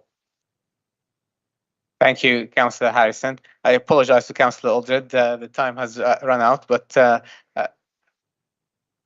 in relation to the Friary Hospital, because you're going off to a meeting. The last meeting I had with everybody there, and it's in my division, so I would appreciate an update from you both when you come back. The owners of the building are totally or were totally unaware of any intention to modify the service delivery there. There were issues around a door, because apparently people can't agree where to put a door in the hospital because of the changing nature of the patients they care for, and also issue about a staircase which currently gives access to the public part of the building, and South Tees are wanting one that gives access exclusively to the upstairs area. Thank you, Councillor Parsons. Thank you, but I would appreciate an update. Thank you. Councillor Simon Mayer, Simon Mayer, as Executive Member for Culture, Arts and Housing. It's over to you. Thank you, Chairman. I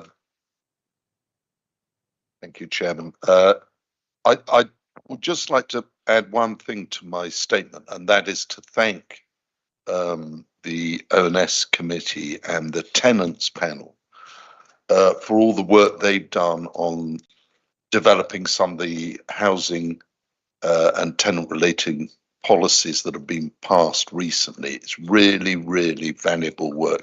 It's the council working, in my view, at its best, with input from all members and from our tenants. So thank you for that. And the outgoing chair. course.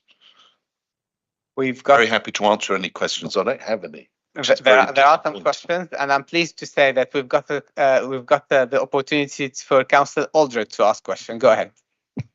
Thank you, Chair.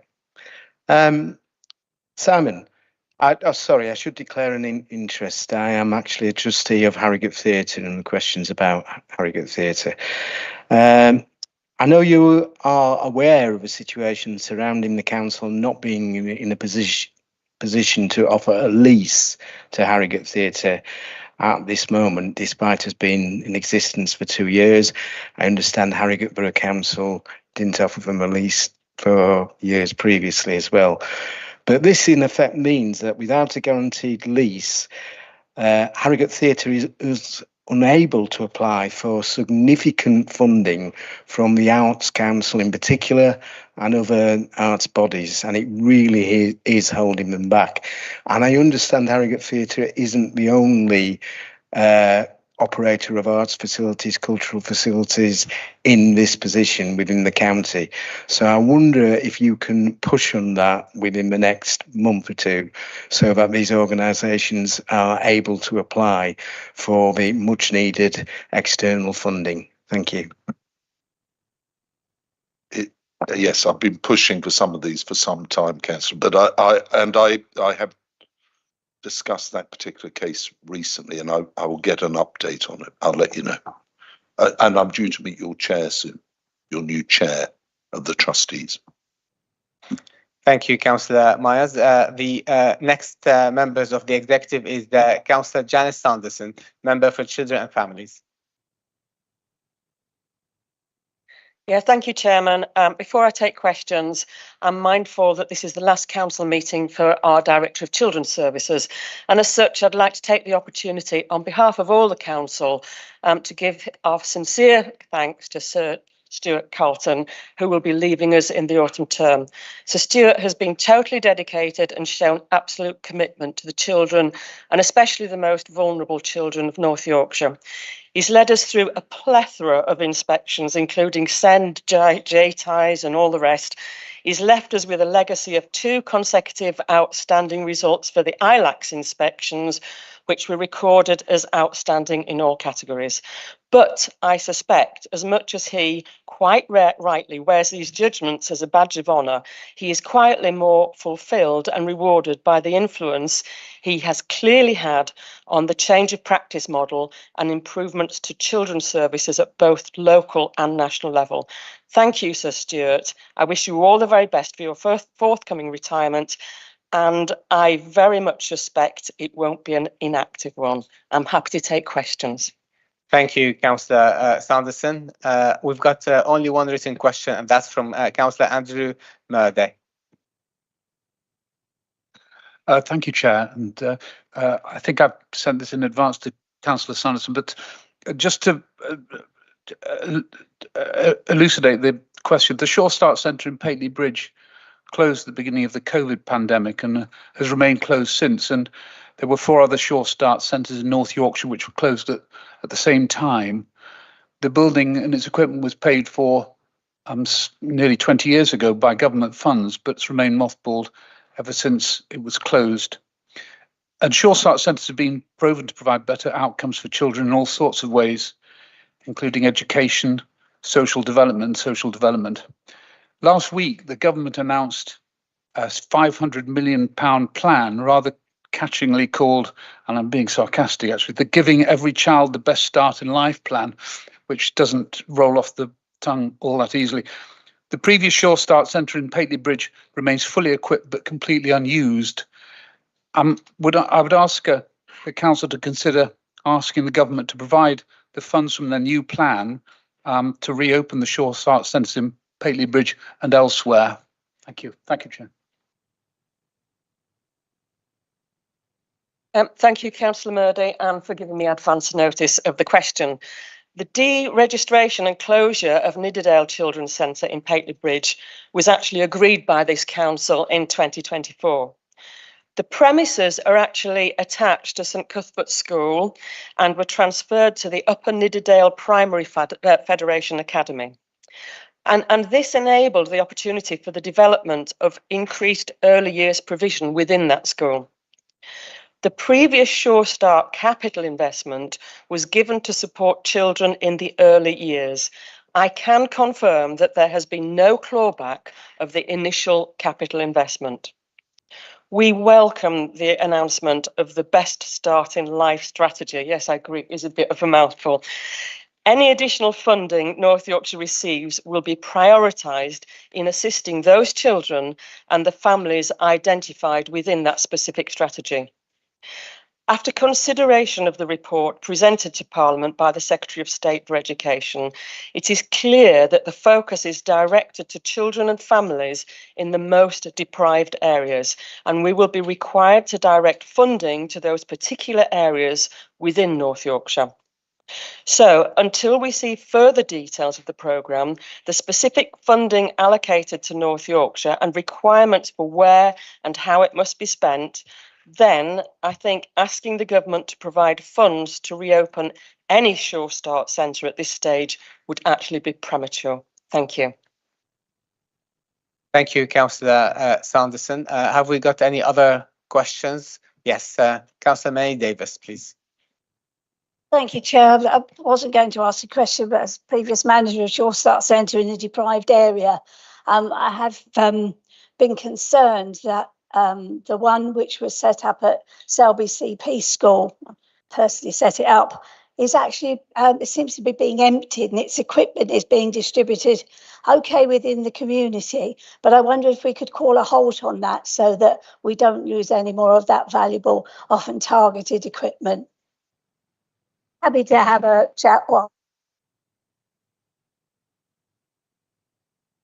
thank you for your question, and I will talk it through afterwards. I actually missed the first bit because the speaker wasn't on, so I'm sorry I just missed that first bit of the question. Would you like to repeat it with the microphone from the start?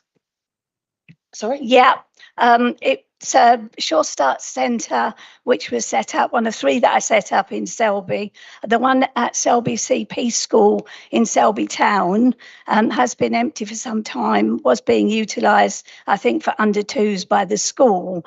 But I've just been made aware this week that some of the equipment which was in it has been passed to a community hub, which I'm not against, but there was some rather expensive stuff in there that was sensory and things like that. And I think we should hold on to it till we know the outcome of this funding. Yeah, thank you. I've got that now. We will get back to you when we know the specifics of that financial outlay. Thank you. Thank you, Councillor Sanderson. I think we will now go for a break. There are three tasks that we need to achieve. The first one is obviously the show of support for Yorkshire Air Ambulance. The second one is lunch.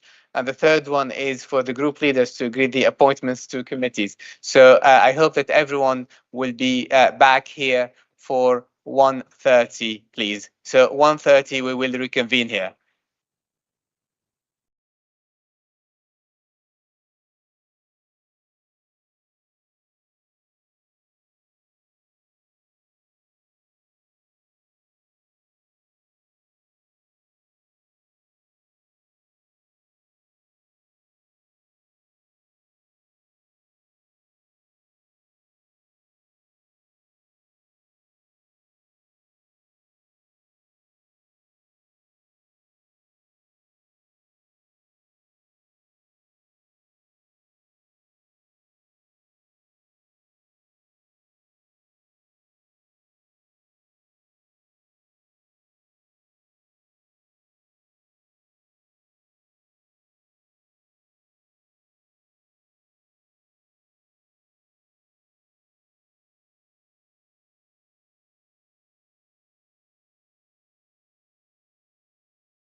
Good afternoon, members. Hopefully you had a good break. We thank you also for all the support in the photo outside County Hall in support of the Yorkshire Air Ambulance. It's appreciated. Before the break, we were on item number 17 on the agenda, which is the questions and statements by executive members. So if we continue with the list, on the agenda, we had an item for Councillor Richard Foster, the executive member for managing our environment. Unfortunately, due to a family emergency, he is not at the chamber at the moment. There had been one written question to him from Councillor David Noland. He will receive a written response to that. And any other questions that members have, please email him about it, and he will respond to those questions in writing.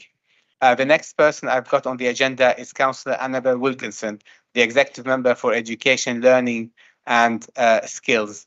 There are 4 written questions to her, 2 from Councillor Arnold Warnican, 1 from Councillor Brodigan and 1 from Councillor Rich Moore. So I was wondering with Councillor Arnold Warnican, if the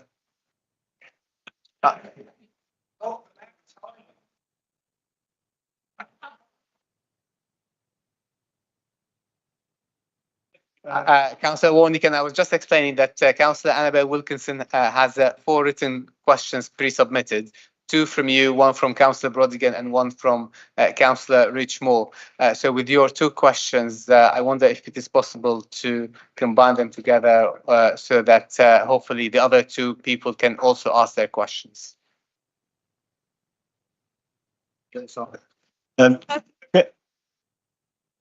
But before we go to you, I think Councillor Wilkinson, hold on a minute. We will read her statement. You asked me a question, Chairman, and the answer is that I'm prepared even not to speak the questions because I'm sure all members have seen them and you've seen them, and I'm happy to take a written response or a verbal response now, but in writing afterwards, because I'm acutely aware of the time, Chairman. Much appreciated, Councillor Warnican. Thank you, Chair. And before I start, I would like to add my thanks to Sir Stuart as Janet.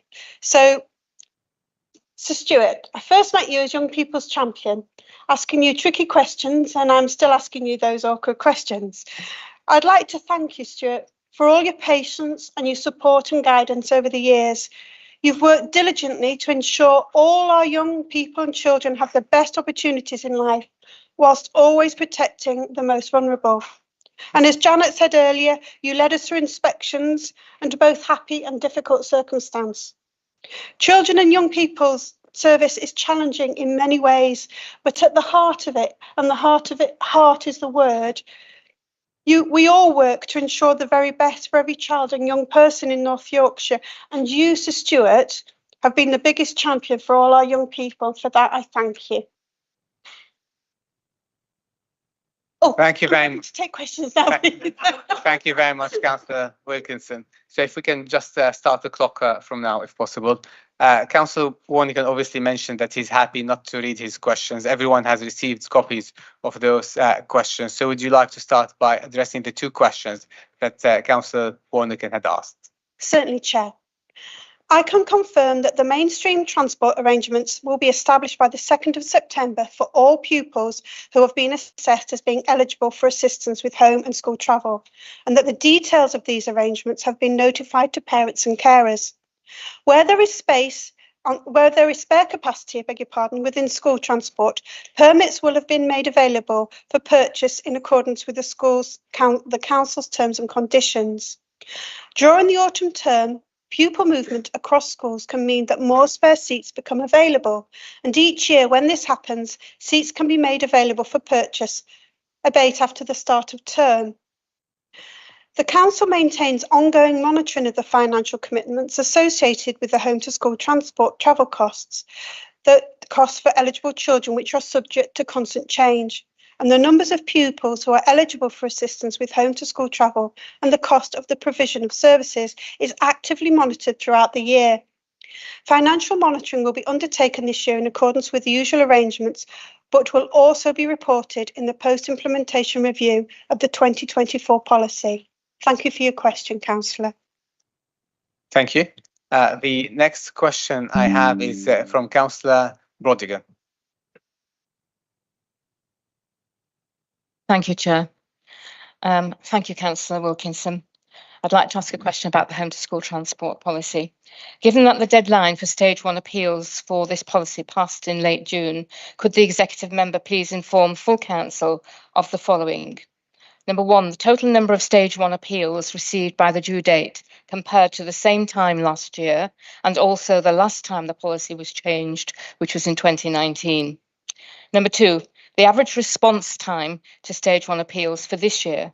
Number 3, of those reviewed and a judgment made by officers, what proportion of stage 1 appeals are currently being rejected based on the new policy? And lastly, on the basis of previous appeals processes, what percentage of stage 1 appeals that are rejected typically progress to stage 2? And how is the council preparing for the expected number or the expected increase in the number of stage 2 appeals? Thank you. Thank you, Councillor, and thank you for the notification of your question before today. I'll respond to each question in turn. Question 1. As at Monday the 14th of July, a total of 162 stage 1 appeals were received within the secondary and primary appeals window. This was 140 for secondary stage 1 appeals, and the window for primary appeals is open until today. There have been 22 received to date. This is more than were received last year, and a more detailed analysis will be undertaken after the window has closed and will be presented to scrutiny as part of the PIR. Question 2. All secondary 140 appeals have been considered at stage 1. However, 2 are pending further information about walked routes. The statutory requirement is for appeals to be considered within 20 working days, and the average response time this year has been 16 working days. Question 3. All 140 appeals considered under the policy. 12 pupils were determined to be eligible prior due to unsafe walked routes, special educational needs or medical eligibility, and free school meals extended rights on the basis of additional information and further investigation. 91% of appeals were therefore rejected. Question 4. And as the current member of the Appeals Committee, I'm sure that you're aware that additional arrangements have been made for stage 2 appeals to be considered this year. This is 2 additional meals of the Appeals Committee, and the provisional times for the meetings extended in length to enable the committee to consider any additional appeals if required. And I would really like to add my thanks to Councillor Leslie this morning for all those members of the Appeals Committee and the hard diligence that they're doing. Thank you. I, of course, give written responses to any questions I've had today. Thank you, Councillor Wilkinson, and I call on Councillor Richmore to ask his question. Thank you, Chair.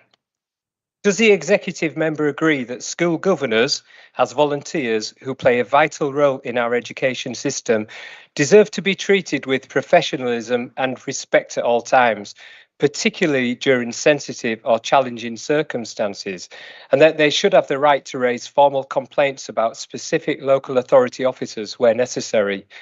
Given that the current NYC corporate complaints policy does not allow for this, will the executive commit to reviewing and amending the policy to ensure governors can access a fair and transparent complaints process, including formal feedback? Thank you. Thank you for your question, Councillor, and for the prior notice.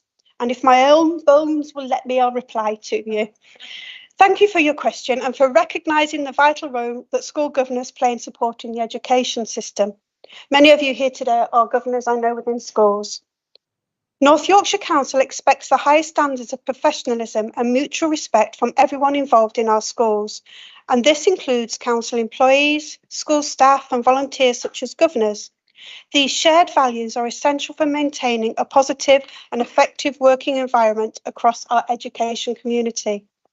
While the Council's corporate complaints policy is not currently designed to address concerns raised by governors about individual officers, there are routes available to discuss and manage such matters.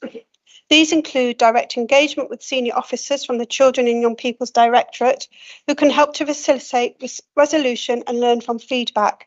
We are committed to ensuring that governors feel supported and respected in their roles, and we will continue to work with them to ensure that any concerns are addressed in a fair and transparent manner through the appropriate channels. And I believe you have a meeting with Sir Stuart this week as well, Councillor. Thank you. Thank you, Councillor Wilkinson. I now call on Councillor Gareth Dadd, the Executive Member for Finance and Resources. Thank you, Chairman. Nothing to add to my written statement, but I am aware of a handful of questions. Councillor Arnold Warnicke. Thank you. My old bones got me up as well. The question is this. Until recently, Selby District Council had £200,000 allocated to projects that supported the council's net zero goals and would cut future costs from running public facilities. These weren't theoretical. They were developed, costed projects ready to go, but the executive pulled the funding on the basis of underspend, even though the money was already committed. Two examples are the library upgrades to unlock additional funding for renewable energy and the EV charger at council offices to let officers charge vehicles cheaply on site rather than paying premium rates at the public network. These projects were not just environmentally sound, they made financial sense as well. According to the Association of Fleet Professionals, public EV charging is 3 to 4 times more expensive than depot charging. Not installing the chargers means now that 1,500 to 2,200 more per vehicle every year. The second point is that the BEIS and Deep Study found that installation and energy efficiency upgrades on public buildings can save between £4.50 and £7.80 per square metre per year, with £2.35 return for every pound spent. The funding would have been delivered a clear return on investment, which is exactly what's needed in lean times. So I ask the executive member, given the savings on offer and the fact that these projects were shovel ready, will you reinstate the funding and then let them be delivered value where designed and provided? Okay, thank you.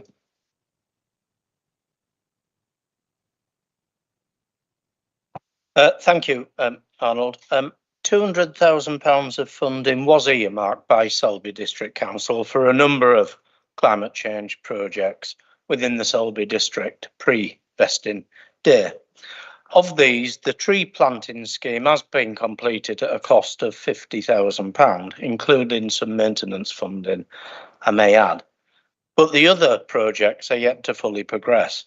The EV charging point at Selby Civic Centre is included within the council-wide EV strategy and will be implemented as part of the contract with the new charge point operators in due course, utilising funding set aside by Selby District Council.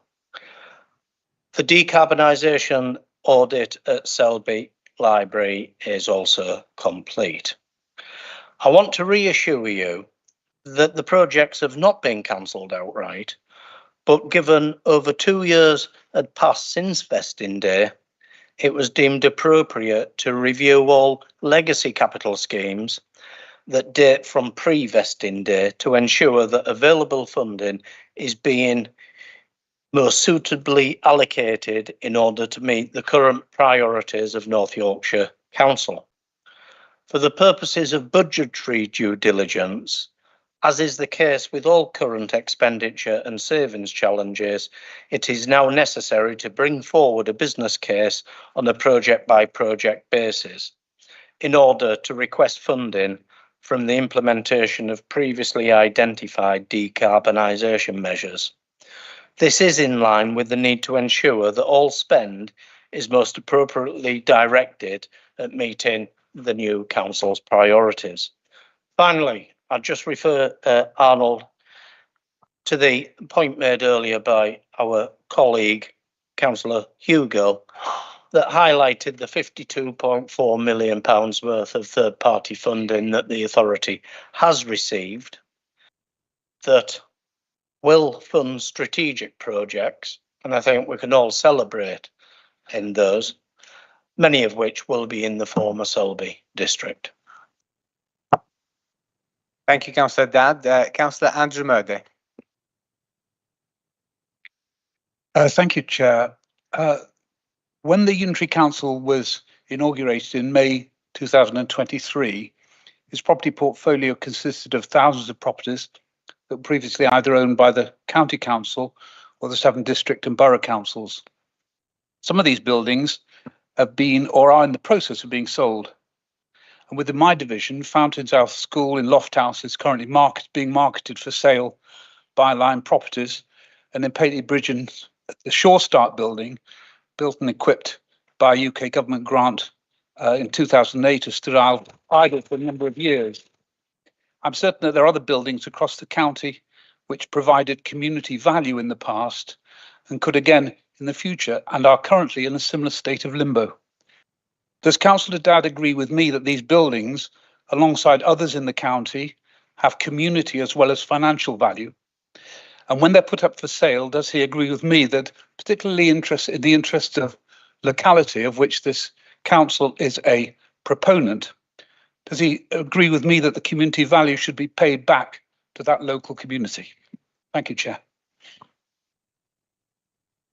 I will be very brief, and I will, given the time involved, offer a written, more detailed response, but it's how you actually evaluate what is local and what is not. And I think it's a dangerous step to take when we start ring fencing at a micro level, but you will get a full response in due course.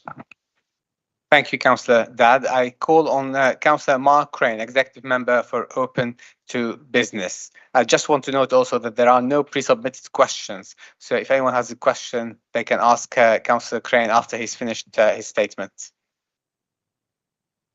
Thank you, Chairman. Hope I don't get 89 questions once I've finished. I'm only going to be very brief. The only thing I want to add is there was a question asked of the leader earlier by Councillor Haslam about the consultation process and saying about how difficult it is. And we will look at it to see if we can make it any easier. But it is a piece of software that has been widely used both here in some districts and across the country. And to date, we have had over 4,000 responses. So just to be clear, that 4,000 plus people have been able to fill that in. Thank you, Councillor Crane. Do we have any questions for Councillor Crane? Yes, Councillor Phil Trumper. Thank you, Chair. It's more of a comment than a question. But I would like to thank Councillor Crane for moving the decision on Whitby Cliff Lift to the October Executive. The cliff lift is an important issue for the people of Whitby. Local members will now have the opportunity to discuss the issue at the September Area Committee. Losing the cliff lift without a suitable alternative would be a real travesty for the town. Thank you. Thank you, Councillor Trumper. Is there anything you'd like to add on this? If anybody else wants to stand up and thank me for doing something, please do not hesitate. Thank you, Phil. Perfect. Councillor Haslam. I'll stand up and thank you for doing something. Thank you for looking into my question. I would just like to add that a few years ago, there was a consultation in Harrogate and Knaresborough, and there were 15,000 responses and 4,000 over 600,000 people. To me, it does not seem like a lot for such an important consultation. So I am grateful that you are looking into this. Thank you. Excellent. So we now move to the next member of the executive. I call on Councillor Heather Phillips, the Executive Member for Corporate Services. Thank you, Chairman. I have just a little bit to add to my report. Someone let me loose in Liverpool a little while ago to the LGA conference. I was allowed to go across Lancashire to get there. I didn't need my passport because I'm in the view that I'm never too old to learn anything. So I take the opportunity every day to learn something new. And I went there and learned quite a bit. I had the opportunity of speaking to the providers who do the software for our household support fund. And we're one of the best percentage of responses and take up within their sort of portfolio, their experience. So I think that's a big plus for North Yorkshire.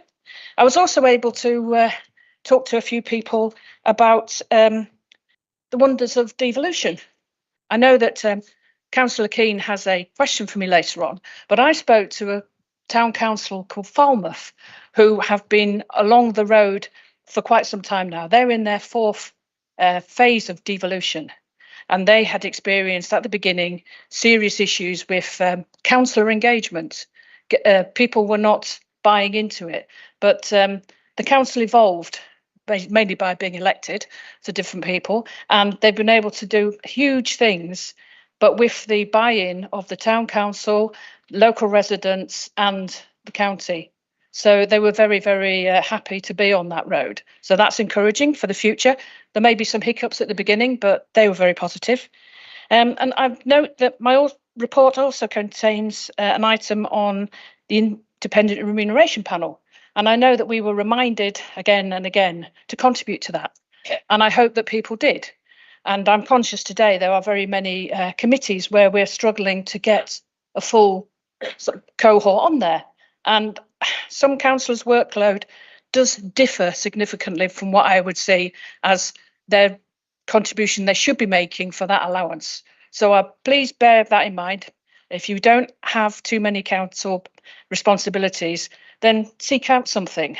Be useful, make the best use of your time and the allowance that you are awarded. There's just one other point. Yes, I was able to go to the Great Yorkshire Show, and I bumped into the chairman. And I was also lucky to bump into the new Harrogate Town Council Mayor. And Councillor Aldred, we now know where you get your shirts from. So I can give you the name if you'd like to avoid that store for next year. But I know I've only got the one question, so I think I'm fairly happy to just take that question. Thank you. Thank you, Councillor Phillips. Councillor Keane Duncan. Thank you, Chairman. Since departing the executive, I've spent an unhealthy amount of time hanging around outside Malton's public toilets as the as the town council's attempt to quietly pull the chain on our free facilities hits the fan. They signed off this deal behind closed doors without public consultation.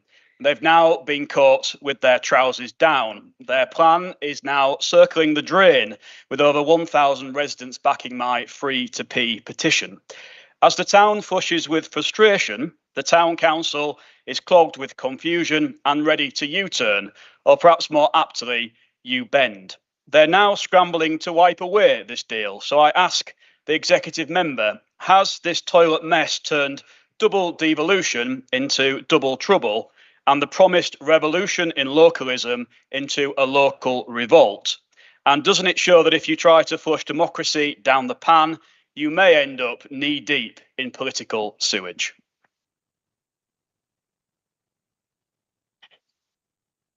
Okay. Fine. I'll give you the boring bit first. Every business application is looked upon on its own merits under double devolution. The system at the moment is maybe a little bit complicated and convoluted, and that will be addressed, because if it's something that sits within one directorate, I think it should be streamlined in order to make it a more understandable and, well, quick process. So that will be addressed by the executive. And just be assured that there are success stories in the wings. We've got other projects. So, OK, Malton toilets might be a busted flush at the minute, but it's there are other projects. We'll get on with it. And I understand, Councillor Duncan, that our town mayor has maybe had a bit of a beasting on this. And I just hope that everybody can show respect and restraint. And that goes to members of the public as well, because it's a corporate decision made by the town council. Therefore, please don't direct all of your order, as it were, at one person. Thank you, Councillor Phillips.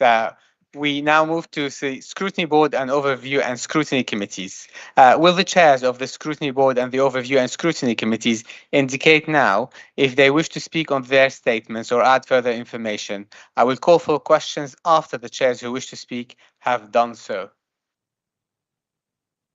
I don't believe there is anyone who has indicated. So now, are there any questions for the chair of the Scrutiny Board? No? Any questions for the Chair of Corporate and Partnership Overview and Scrutiny Committee? Any questions to the Chair of Scrutiny of Health Committee? Councillor Aldred. Thanks, Chair. Councillor Lee, I understand that North Yorkshire Council do not have a D or death register, and is he here? Oh, so I'm used to seeing you there. Oh, you disappeared. Sorry. Excuse my back and my lovely shirt, Roy. Yeah, a D-Deaf register, which a lot of local authorities do have. And it's been particularly brought to my attention by one of my residents that she had tremendous difficulty in getting joined up services as a member of a deaf community. And she feels in particular that if there was a deaf register provided by the local authority, it would help her access those services. Do you think it's a good idea and something we might be able to do something about? Thank you, Councillor Aldred. Yeah, I mean, I'm willing to look into it. I mean, I don't know if we have such a thing or we've ever looked into such a register, but I will go away and consult with the officers and I'll try and get an answer to you. Thank you. Does anyone have any questions to the Chair of the Transport, Economy, Environment and Enterprise Overview and Scrutiny Committee? Councillor Aldred. I'm on a run here, aren't I? David, it was good to see on the agenda today reports from the young people's, older people's and climate change champions, but the one we were missing was from the cycling champion.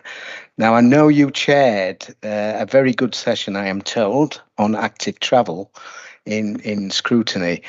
And I'm just wondering if maybe not in this chamber, but as part of your role in scrutiny and active travel, you'd like to get a report from the previous cycling champion as to what he was up to when he was in that role.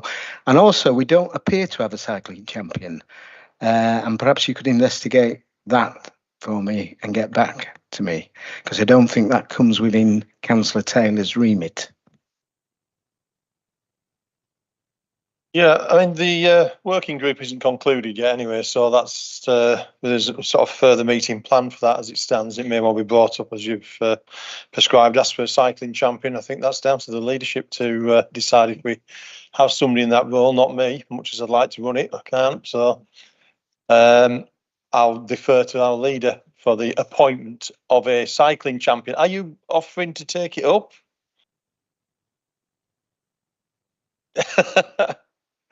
But anyway, I'll leave that to somebody higher up the pay chain than me. Can I ask Councillor Malcolm Taylor and Councillor George, can I just clarify it? It goes with the portfolio.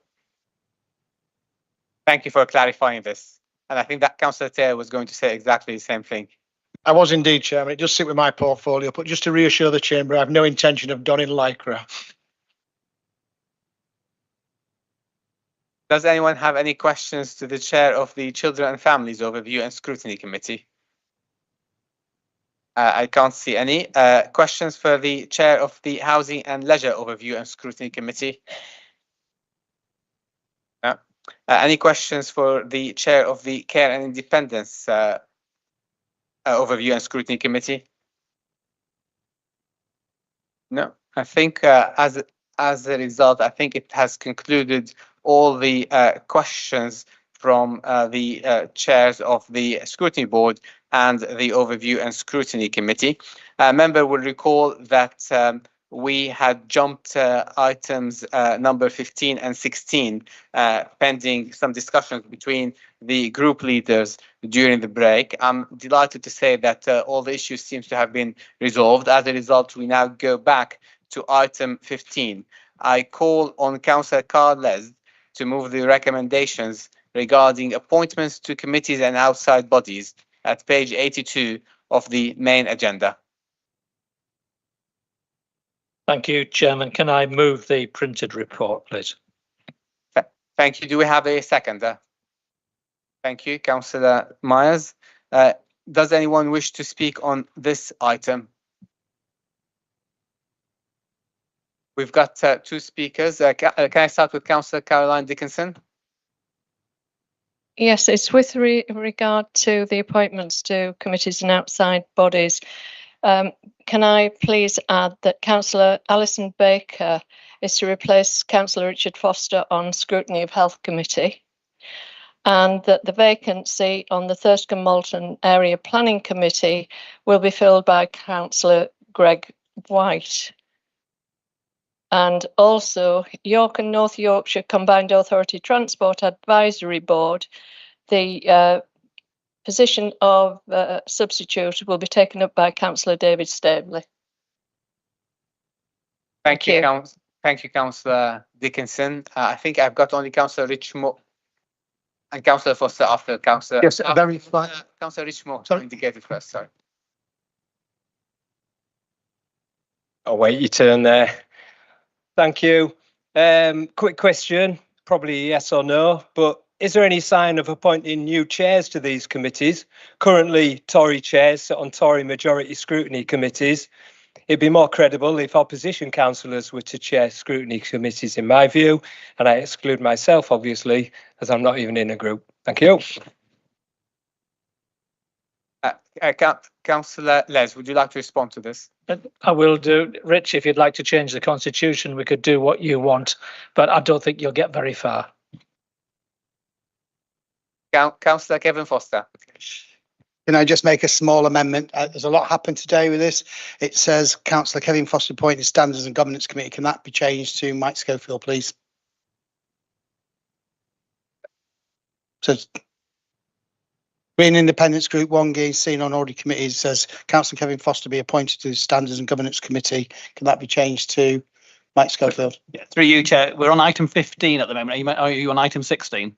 All right, possibly. Okay. It's been a long day.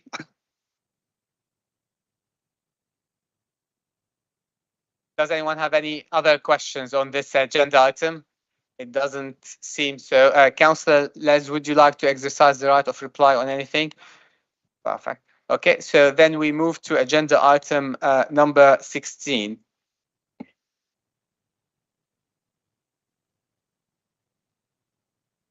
There is no vote on item 15. So now we move to item 16. I call on Councillor Carl Les to move the recommendations regarding appointments to committees according to proportionality at page 86 of the main agenda, and also as it was circulated to members ahead of this afternoon sessions.